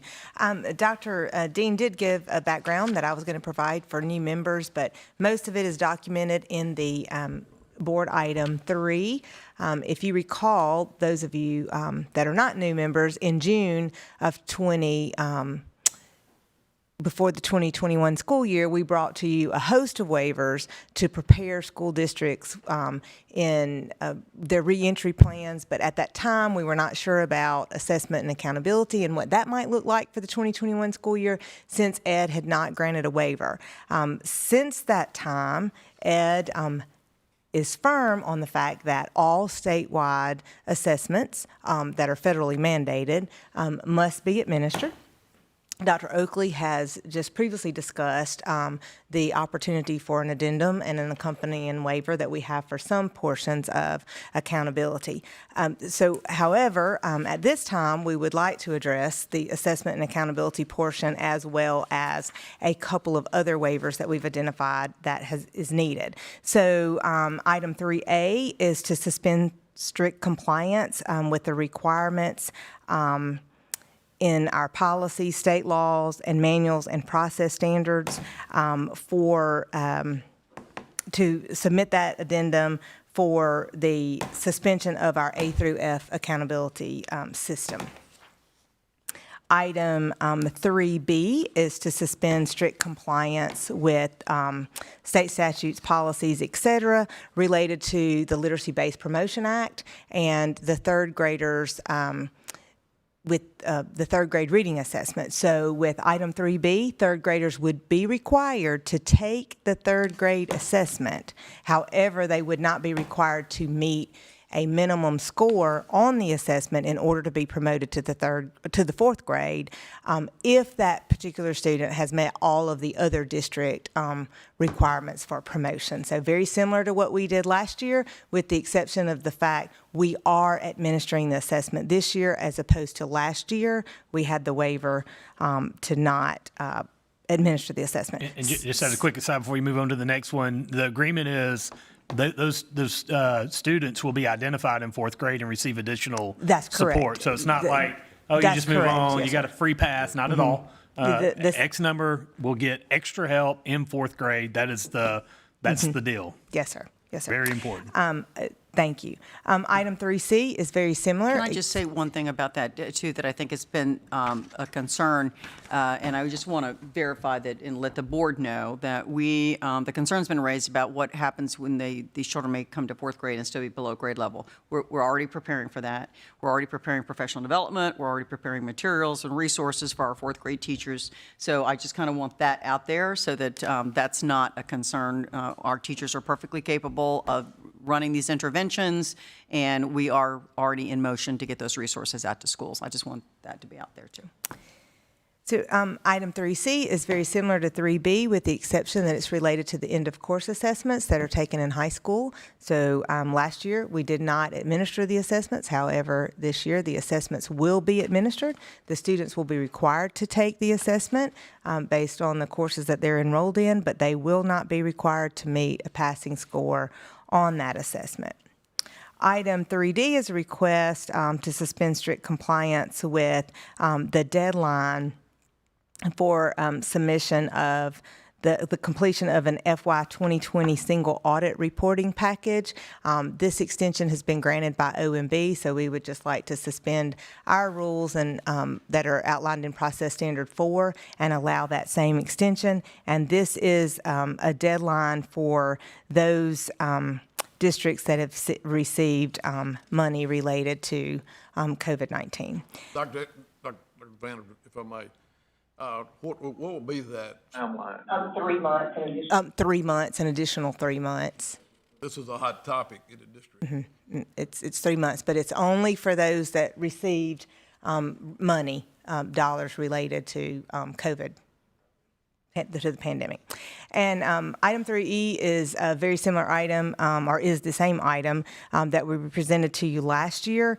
This is related to MCOP recipients and SROs and the requirement in state law and state board policy that they receive 40 hours of annual training. So due to the limited availability of online training for law enforcement, we're asking that they be granted an extension from their June 30th deadline to December 31st. So give them an additional 6 months to earn their 40 hours to comply with our policy and eligible for MCOPs. So all of these items are summarized in your backup material beginning on page 8. It seems like the final copy, we may have lost the footnote, but everything that's in black is what the board has previously approved. This is more for new members.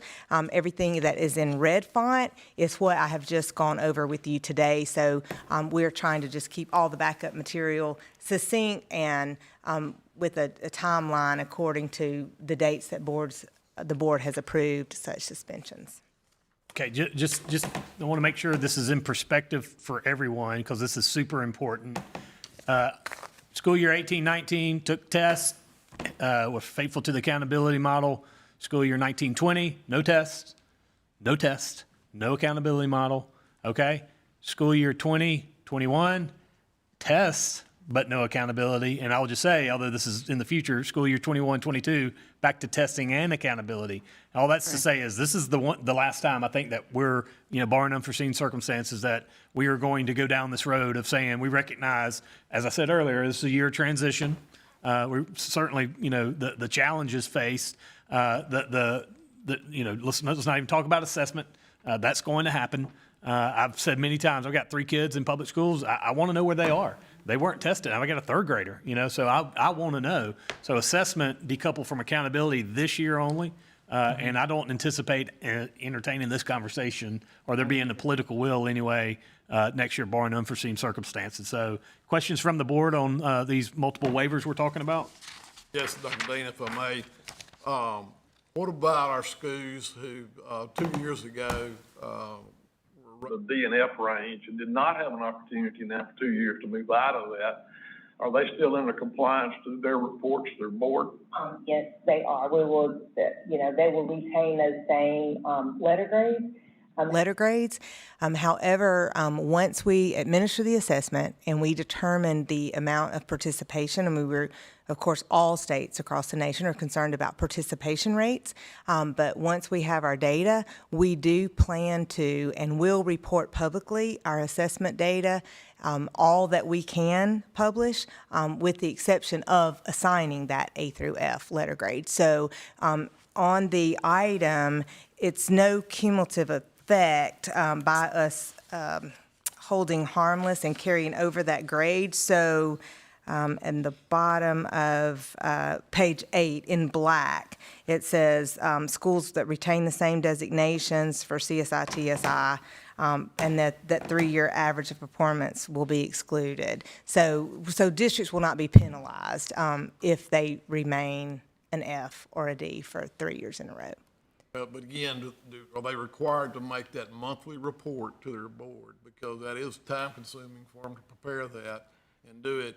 And a number of them I've heard from who feel like they've made progress, but just now they're not going to be able to compare it, to somebody else, is their concern. Well, that's true. We will not have comparability, but we have not had a discussion of relieving that requirement for districts to report their academic progress to the board. Maybe that's something we can add to the next board meeting. Fair point. I mean, we don't want to make anything more onerous than what's absolutely necessary. But I mean, point well taken. And that's a critical point about for example, if you're an F in 18, 19, the 3 years you just said on the bottom of page 8, it's not cumulative. All the, takeover requirements and all that stuff we're holding harmless. So, but let's look into those reports and. Yep. One more point. And if you could talk in a little bit. I'm sorry. That's right. One more point. What about the potential of an administrator who wants to become a superintendent, but we have that requirement about moving from one level to the next? Will that be waived? So we have an item that will be coming to the board in February that will resolve that issue. We currently have the alternate superintendent certification, so we're working to revise our state board policy so that we could provide guidance to individuals that are interested on how they could use another section of the law rather than subsection 1 in order to comply. So we're working with that. We just didn't get it this month, but we'll have it in February. Always an evolving process of unknown unknowns, to paraphrase Rumsfeld. All right, under the Office of Chief Accountability Officer, do I have a motion to approve items 3A, B, C, D, and E? I move for approval. I'll second it. There's a motion and a second. Any further discussion on this? Hear none, all those in favor signify by saying aye. Aye. Aye. Aye. Okay, motion carries. Okay, Dr. Vanderford, you're up next to revise item 4. This is of the ACT WorkKeys. Let me just read it. Revise Administrative Code 7-24, accountability standards, specifically the business rule of the Mississippi Statewide Accountability System, Section 25, college and career readiness. So just briefly for background for new members, back some time ago, the conversation for WorkKeys has been ongoing for a couple of years now. The state board established a subcommittee on workforce development to expand CTE programs, to improve the quality of the programs that we have and ensure that the certifications and such that students were receiving were meaningful. So fast forward now to the inclusion of WorkKeys in the accountability system. Just an overview, we've had the Accountability Task Force working on this for quite some time, and if you recall last month, we walked through a proposal that the MDE submitted to the Accountability Task Force to include an industry certification and a career pathway completion in conjunction with the silver level of the WorkKeys. The task force rejected that. We did discuss that with our technical advisory committee, who reviewed the proposed changes of the silver level only. They did indicate that it was not comparable to the existing measure that we had in the college and career readiness, and that for it to be a valid and reliable measure, that we would need to include an additional measure such as industry certification or completion of career pathway. We modified the accountability task force recommendation to the Commission on School Accreditation. They approved that, as well as we received board approval to begin the APA process last month. We've received approximately 75 comments, probably 30 or so want to continue or us to approve the accountability task force recommendation of the silver only. However, we had a number in support, probably Alan will discuss those in detail, over 20 that support, and then the remainder of them were either off topic or offered another suggestion to the methodology that the board had approved for the APA process. Momentarily, Alan's going to just quickly revise and recap the rationale for the modification of the task force recommendation. But I just want to remind the board that once this is final, at some point in the near future, after we know what's expected with this administration, new administration, we will have to submit an amendment to our ESSA plan to include the WorkKeys in the CCR component, but we will not be doing that with the action that you just have taken under item 2, not to confuse it with the addendum or the accompanying waiver for accountability for this year. So at this time, I'll turn it over to Mr. Beer so he can briefly give you an overview of the APA comments. Okay, so as Dr. Vanderford mentioned, there's fairly equal support. Well, let me say this first. There weren't any comments that definitely said do not consider WorkKeys and accountability. I think there's a lot of support for including WorkKeys and accountability. There were many comments that said only consider the silver NCRC, and we talked about last board meeting why that's not a good idea. It's just not equivalent to meeting benchmarks on ACT, and that's why the MDE, along with the Technical Advisory Committee, recommended adding this additional requirement of either meeting an industry certification or a career pathway along with that. And it's a good indication of the intent of a student. If we can see that they've met an industry certification or career pathway and then take ACT WorkKeys and get a silver NCRC, then the department feels like that's a good indication of student success for career readiness, but not the silver NCRC alone. And there were also around 14 comments that specifically stated that we should give even more weighting to completion of a CTE pathway. There was one comment in particular from the Mississippi Association of Secondary Career and Technical Administrators that stated that career pathway training through completion of a CTE program provides Mississippi students with the highest level of career training and should therefore be considered the strongest indicator of career readiness within the accountability model. And I think that's a strong statement saying that, yes, we should consider the completion of a CTE program or career pathway when we're looking at adding this measure into accountability. So I just wanted to point that out. But another couple of things I wanted to point out was that this does not remove any measures of performance from the accountability measure or the accountability model. It only adds additional measures of success specifically for CTE students.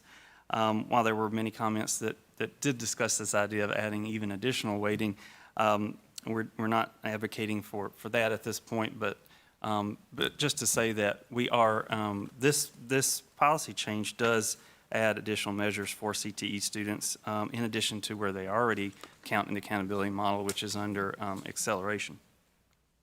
And so before we entertain any questions, I wanted to let Dr. Oakley discuss any impacts to the CTE program that this policy change might have.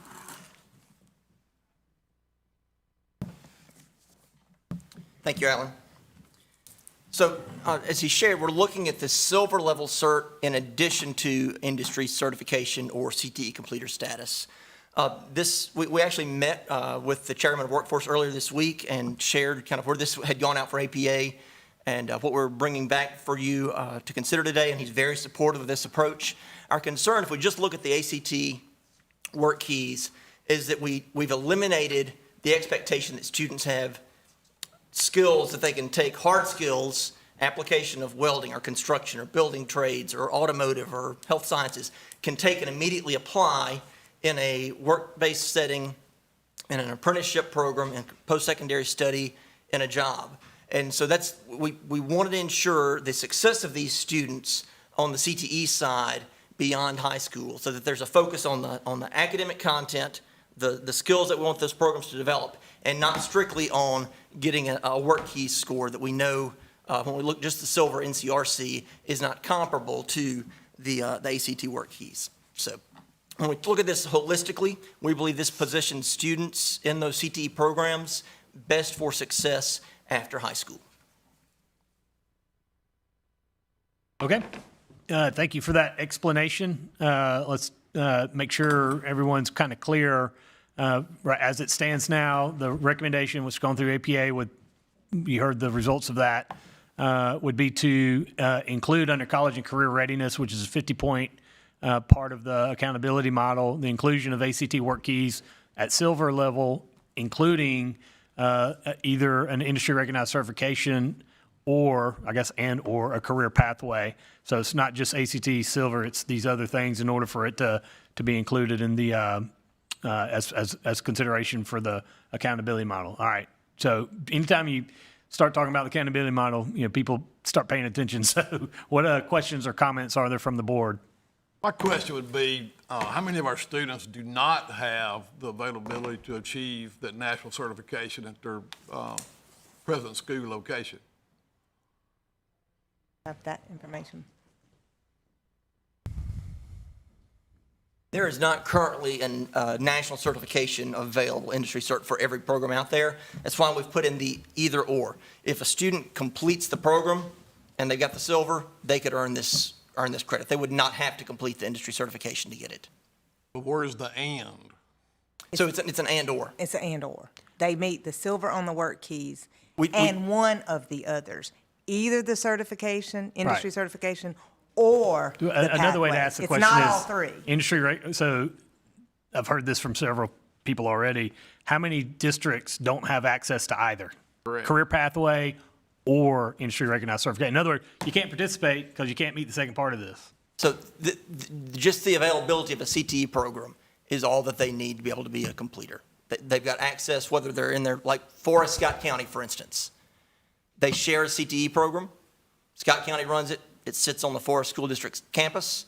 Those students from both districts have access to it and can work through completion of a CTE program.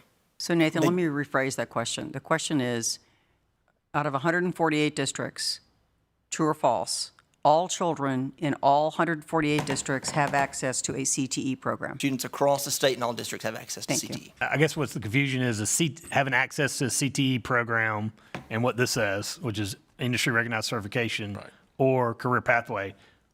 Help me understand career and technical ed. That's synonymous? So completion of a 2-year CTE program is completer status. The industry certification is icing on the cake on top of that. Okay, so if I am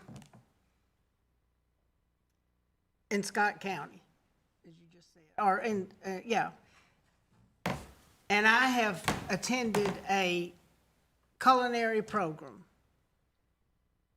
Forest, and I've completed all my requirements, and I hit the silver standard, then I'm comfortable. You're good. I mean, I'm good to go.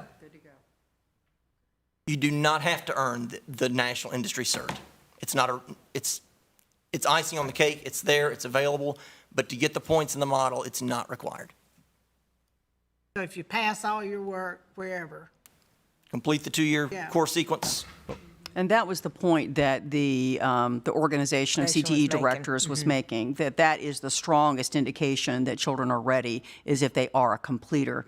And that's the one thing that we added to that, because what was happening is kids would take a class here, and then take a class in another one, and take a class in another one, but they wouldn't complete a program. And so one of the things we've been trying to do, particularly after the board made workforce development a key piece, is to make sure that children are getting completing the entire program, and that's why that was added to it. And we'll potentially see more students moving through those programs through that Career Academy model, where they've got opportunities on their local high school campus to complete their CTE. So you have to be a CTE student. You can't be a non-CTE student, take the ACT, WorkKeys, and get credit. Correct. It was designed just for those CTE completers. Okay, comments from those participating? Yep, please, Dr. Bass. I have a question. So, can you talk a little bit about The CTA programs from district to district can vary. Is it such that, you know, in every district, everybody who has who wants an opportunity to participate in the CTE program can have sort of equal access to the CTE program, or do they, you know, are some more there? Are there less spots in certain districts? Like, do you have that sort of information available? So I can't give you specific district level information. I can tell you that there are CTE programs accessible to students in districts across the state.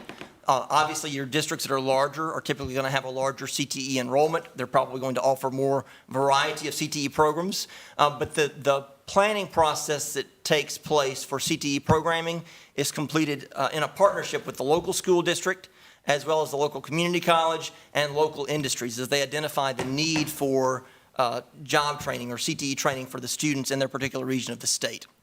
And so from year to year, they go through that planning process, they look at enrollment in those courses, and we're able to fund teacher units based on program enrollment and based on allocation from the state and available Perkins funds. That specifically, you know, just trying to wrap my head around is that, you know, this is a incredible, from an accountability standpoint for districts, you know, this is something that, you know, they can look at and increase their accountability ratings. And so I'm just thinking about whether certain districts have less of an opportunity to, you know, get those points in the accountability under the accountability rubric than other districts. I mean, not speaking specifically to the CTE, but, you know, as we bring forth recommendations to modify the accountability system in a number of areas, most recent, the acceleration component with the weight that was given to, in the acceleration component, to AP exams, dual credit, dual enrollment, we had the same concerns, but at the time that we were trying to implement the policy and have the policy approved. But now we're not hearing those conversations because districts, that was an incentive for districts to include that. And now we see more AP exams, more dual credit, dual enrollment, you know, being offered. So, you know, districts rose to meet the expectation. And so that's not a conversation now like it was initially. And I see this very similar. Mr. East, go ahead, Dr. Mr. East, you had a comment? I have some questions. If we ask the question what's best for children, we know that the WorkKeys, the ACT WorkKeys, is something that our local industry and business is looking at. Is that a true or false statement as a readiness for work? There are some business and industry that do look closely at WorkKeys. Yeah. And there are others that look at other measures that do not consider WorkKeys. So, Glenn, that's a really good question because we've gotten mixed feedback from the business community on this. It's another reason we wanted to consider both the CTE programming itself Right. as well as the WorkKeys Right. component. Right. Up to Angela's question, are there requirements to enter CTE classes? Are they open like AP and dual enrollment, et cetera? I mean, right now, AP classes are open enrollment in most schools, from what I understand. Is that the same for CTE? So CTE programming is generally open to all students. There may be some local districts that have minimum GPA requirements, other kinds of requirements, but there's funding set aside for recruitment of students that are atypical CTE. Maybe it's girls participating in automotive classes or guys participating in culinary classes. But there's a recruitment process in place there. There's notification required. There's individual success plans required to notify students of those opportunities in middle grades for enrollment as they move into high school.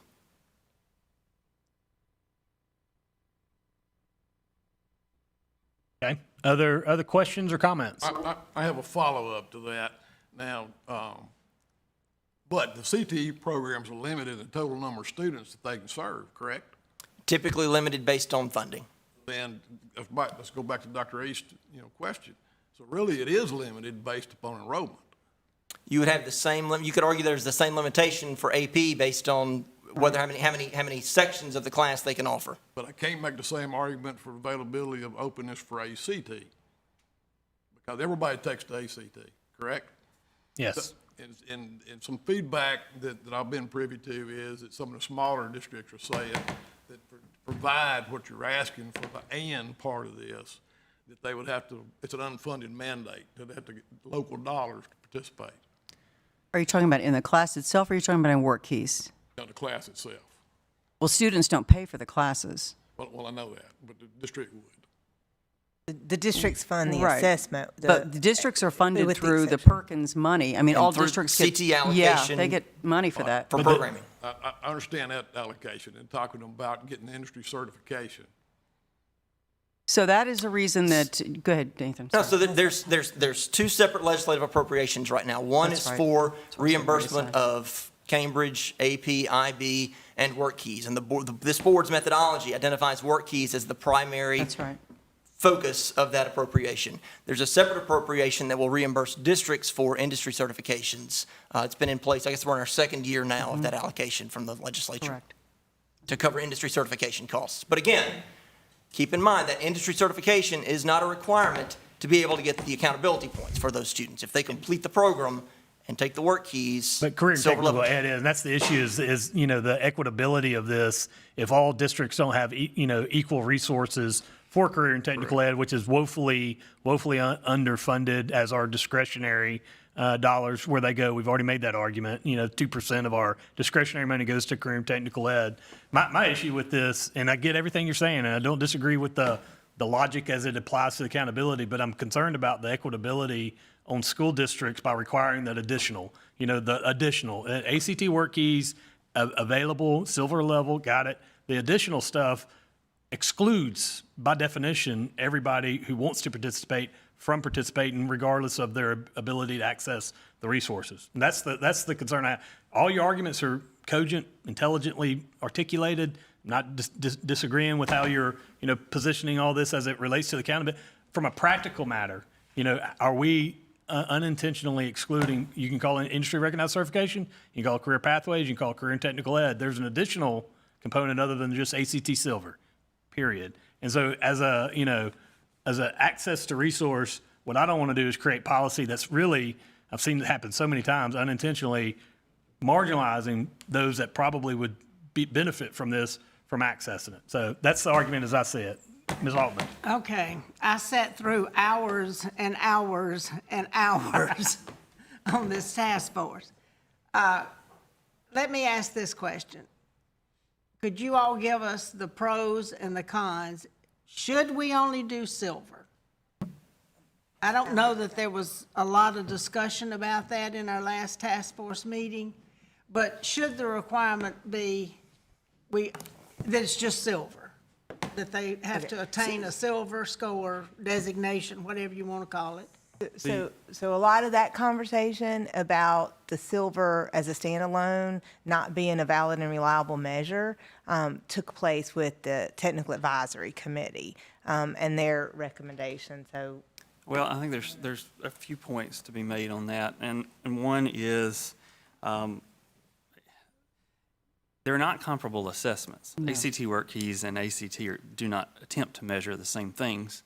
So it's not that we're trying to compare apples to apples in the first place, and we didn't do that when we were looking at the data with the task force. We were looking for a correlation, and there was not a very strong correlation across the two assessments, but there were some assumptions that that could be made from looking at the data, and that is that a student who scores or achieves the silver NCRC is very clearly not comparable to a student who meets all the benchmarks on ACT in English or reading and math. You get closer to a correlation if you're looking at gold or platinum NCRC certifications, but the feedback on that was that the industries that are considering WorkKeys in Mississippi want silver or higher, not gold or higher. So that was the intent, was to try to follow that feedback and to suggest, okay, how can we use a silver NCRC, but come up with some type of measure that would be considered comparable to meeting benchmarks on ACT. If we just used NCRC silver and put that as a measure of student performance equivalent to meeting the benchmarks on ACT in the CCR component of accountability, that would incentivize districts to only try to achieve a silver NCRC through ACT WorkKeys, because frankly, it would be a lot easier. And although ACT is funded for all juniors, there's a lot of students who take the ACT multiple times in order to meet benchmarks. And the ACT is more expensive. Sorry? Well, right. So, and let's say that occurs, then you're looking at our measures for our benchmarks for the CCR component are not going to be comparable to previous years, because it's going to just go through the roof, so to speak. Your success rate would then be much higher in that component. And then the question is, well, now we've lost comparability, and do we have to reset cuts?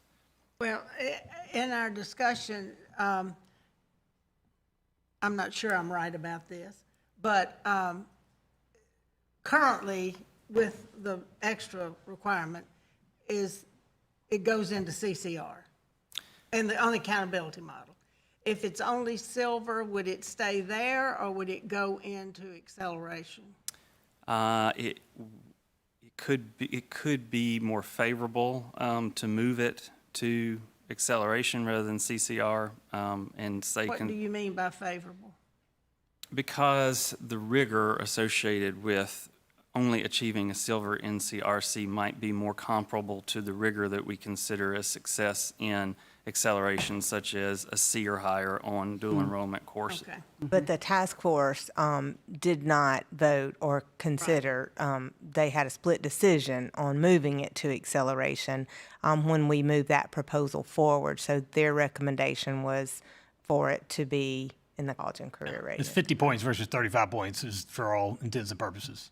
Well, there was also concern about the expressed desire to have a measure using WorkKeys that is equal to our measure for ACT. And these two measures are not equal, even by ACT's data. You're not going. I mean, is there a career? I mean, I guess say gold level is an equitable measurement. I mean, you're talking about two different tracks. I mean, so it never will be equal. It's not directly equivalent. Yeah. No, it's not. Okay. All right. Any further questions? I think the issue is, we got three potential motions. Somebody needs to make one. We can table it till next month and get more data and think more about it. There's nothing. This will be next year. I mean, I want to move on it as well. If we need to table it and keep talking about it, that's all right. We can take the department's recommendation, which is ACT Silver plus the industry recognized certification and or the career pathway umbrella CTE, or third is take away career and that clause, the industry recognized certification and career and technical ed, and just make it ACT Silver. So those are the three options I see it. It could be a fourth one, but that seems like what the argument is. What did you say number 2 was? So number 1 is table it to Yeah, next right. month. Oh, 2 is number two. the MD recommendation Right, as is. okay. 3 is ACT Silver only, remove the clause. As I did in the task force, I drifted off for a minute. Forgivable. So I just need a motion. I've wondered if we've spent all this time and energy and effort and discussion over something that maybe 5 people in the state are going to use. I don't know. I don't want to speculate on what's happening in the legislature, but a bill's been dropped to do this. Well, I know that. I know that. And who knows Yeah. what's going to happen? I mean, you've got to get it out of committee, pass, So this will be discussed. If we table it, the problem might be solved. But I don't want to start a precedent in which the legislature solves ed policy issues for us. Right. So take that when you're considering the table. Just need a motion. Unless there's further discussion. If there's not a motion, then the chair will table it. Wait, say that the chair will table it? Yeah, Okay. we can, if there's not a motion, we got to table it to move forward with the agenda. Then to bring it back up again In February. Okay. Going once, going twice. Okay, then we will table this until our February board meeting for lack of a motion. Okay. I understand our lunch is here, and I have already told Rosemary and Dr. Wright, Ms. Altman, and Dr. Wright that I've got to go for a work meeting related to my food and shelter job. So we have one little out of order part of our business, and that's unless somebody else wants to be vice chairman by acclamation, Mrs. Altman is. Any other volunteers? Well, when we reconvene, your leader, your fearless and capable leader will be Ms. Altman. Okay, we'll break for lunch and we'll come back at 1. Hey, where are we here? What was that?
All right, we'll resume our meeting with item number 5, which is to establish the Mississippi K-12 social emotional learning standards. Dr. Oakley, you may proceed. Thank you. We're bringing forward this item. It's coming out of APA, if you'll remember. And we have new board members since these came forward back in the fall. We brought these forward to you back in the fall for initial approval. These standards have been developed over the last couple of years with input from CASEL. Before we went out for APA even, we put these out in the fall in draft form at the beginning of the school year for counselors and others to be able to provide feedback to us prior to starting the APA process. But these standards are really focused on social abilities for students, trying to address problem behaviors, decreasing emotional stress, improving outcomes academically, and really developing their ability to build relationships and to connect with other individuals within the classroom. We see these standards as a tool for teachers to support students. We don't see this necessarily as a end-all be-all. This is the first step in many steps that we've got around this social emotional learning. One piece of this is the standards, and then another piece of this that already has launched in the state is professional development. We started that work in the fall when the draft standards were approved. We're working with Reach Mississippi at USM, and they're delivering content statewide for teachers in the state on the standards and how they can implement them within a regular classroom setting. So bringing these forward for your consideration for final approval. Are there any questions about this before we proceed with the motion? All right, do I have a motion under the Office of Chief Academic Officer to approve item 5? So move, Ronnie McGehee. Okay. Is there a second? Okay. All in favor? Aye. Everybody in favor? Okay. Any opposed? Thank you. The motion carries. Item 6, under Chief Operations Officer, Dr. Gavin, you have MDE grants. Good afternoon. Yes, we're bringing forth to the board for approval one grant, and it's for the Mississippi Community Oriented Policy Services in Schools, better known as MCOPS. Total award is $1.76 to, I believe, 40 school districts. I'm sorry, 37 school districts. Okay. I assume that's what, million? 1.76 million. Million. Yes, Okay. I'm sorry. Right. Nowadays you don't know. Any other questions on this? All in favor of approving these grants, say aye, or give me a thumbs up. Aye. Okay. Any opposed? Did I get a motion on that? I didn't get a motion. I'm sorry. I'll No. make the motion. All right. Ronnie said he'll give the motion. Okay. I was moving right along here. Yes, you were. Second? Do we have a second? Do we have a second? Okay. Angela. Okay. Now, all in favor? Aye. Aye. Okay. I'll get it right in a minute.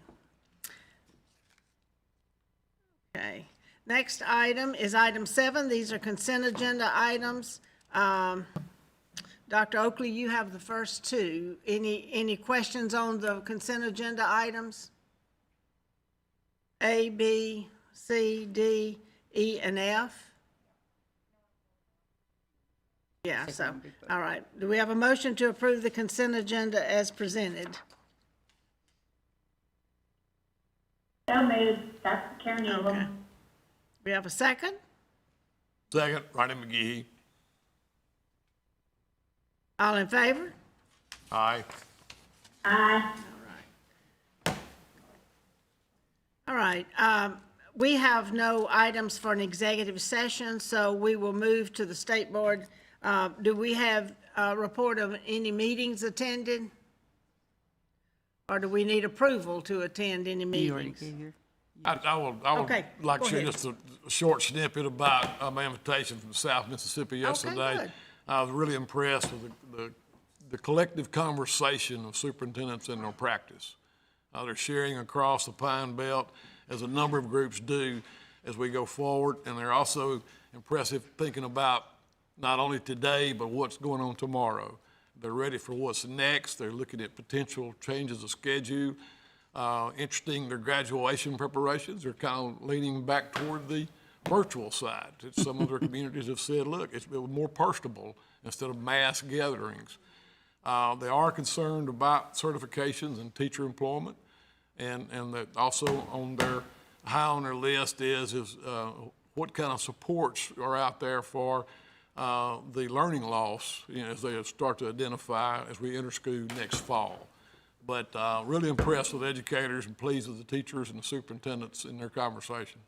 And this was the South Mississippi, this was Pine Belt group at William Carey. Okay. Comprised of superintendents and administrators or whatever, yeah. Okay, good. Anybody else have any meetings you've attended you'd like to report on? Okay. Dr. Dean sort of appointed the vice chair, but we need to vote on the vice chair. This is not an appointed position. So we'll open the floor now for nominations for the election of the vice chair. We have not had one momentarily, so we need to do that. So we will have motions for vice chair.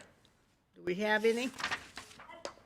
This is Karen Elam. I would like to nominate Rosemary Altman to be vice chairman. Or I'm not sure what year we're talking about now, but.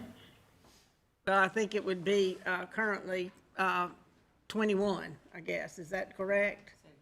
She said she's not sure what year we're talking about, but since we don't have one, I guess. Well, I know it's for 21, but is it till the end of 21 or till 20? I think it's 2022, July of 2022?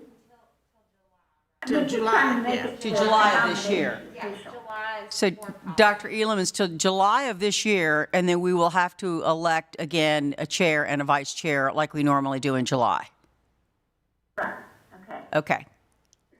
So I nominate Rosemary Altman to be vice chairman for the 21-22 No, 2021. It's a vacancy. 2021, correct. Yes, correct, yes. correct. To July, yeah. All right, we have a motion. Do we have a second? Second, Ronnie McGehee. All in favor? Aye. Aye. Aye. All right, You're thank it, you. Rosemary. Yay. Yes, so. Dr. Dean will be back next meeting. All right, any other business? No, just one comment to our new board members. You received the annual report, and now you've got my presentation from today. And so we really encourage you as you're out and about and meeting with people, and you're invited to present. You've got a lot of information here. If you are presenting somewhere and you want more information, or you want a slide deck prepared for you, we're more than happy to do that. That's something that we really encourage. So use the information I've given you, and if there's other information, if you're getting ready to be presenting to a group, then don't ever hesitate to reach out to the department, because we're more than happy to help you in whatever way we can. We're proud of our work, and we're proud of the fact that you're willing to be out there bragging on it. So thank you. The February board meeting will be held February 18th, 2021 at the Central High Building, and we'll begin our meeting at 10 a.m. If there's no other business, I'll entertain a motion that we adjourn. So moved. Okay. Second, Ronnie McGehee. All right. All in favor? Aye. Aye. Aye. You all stay safe and have a good month until we see you again in February. Thank you very much for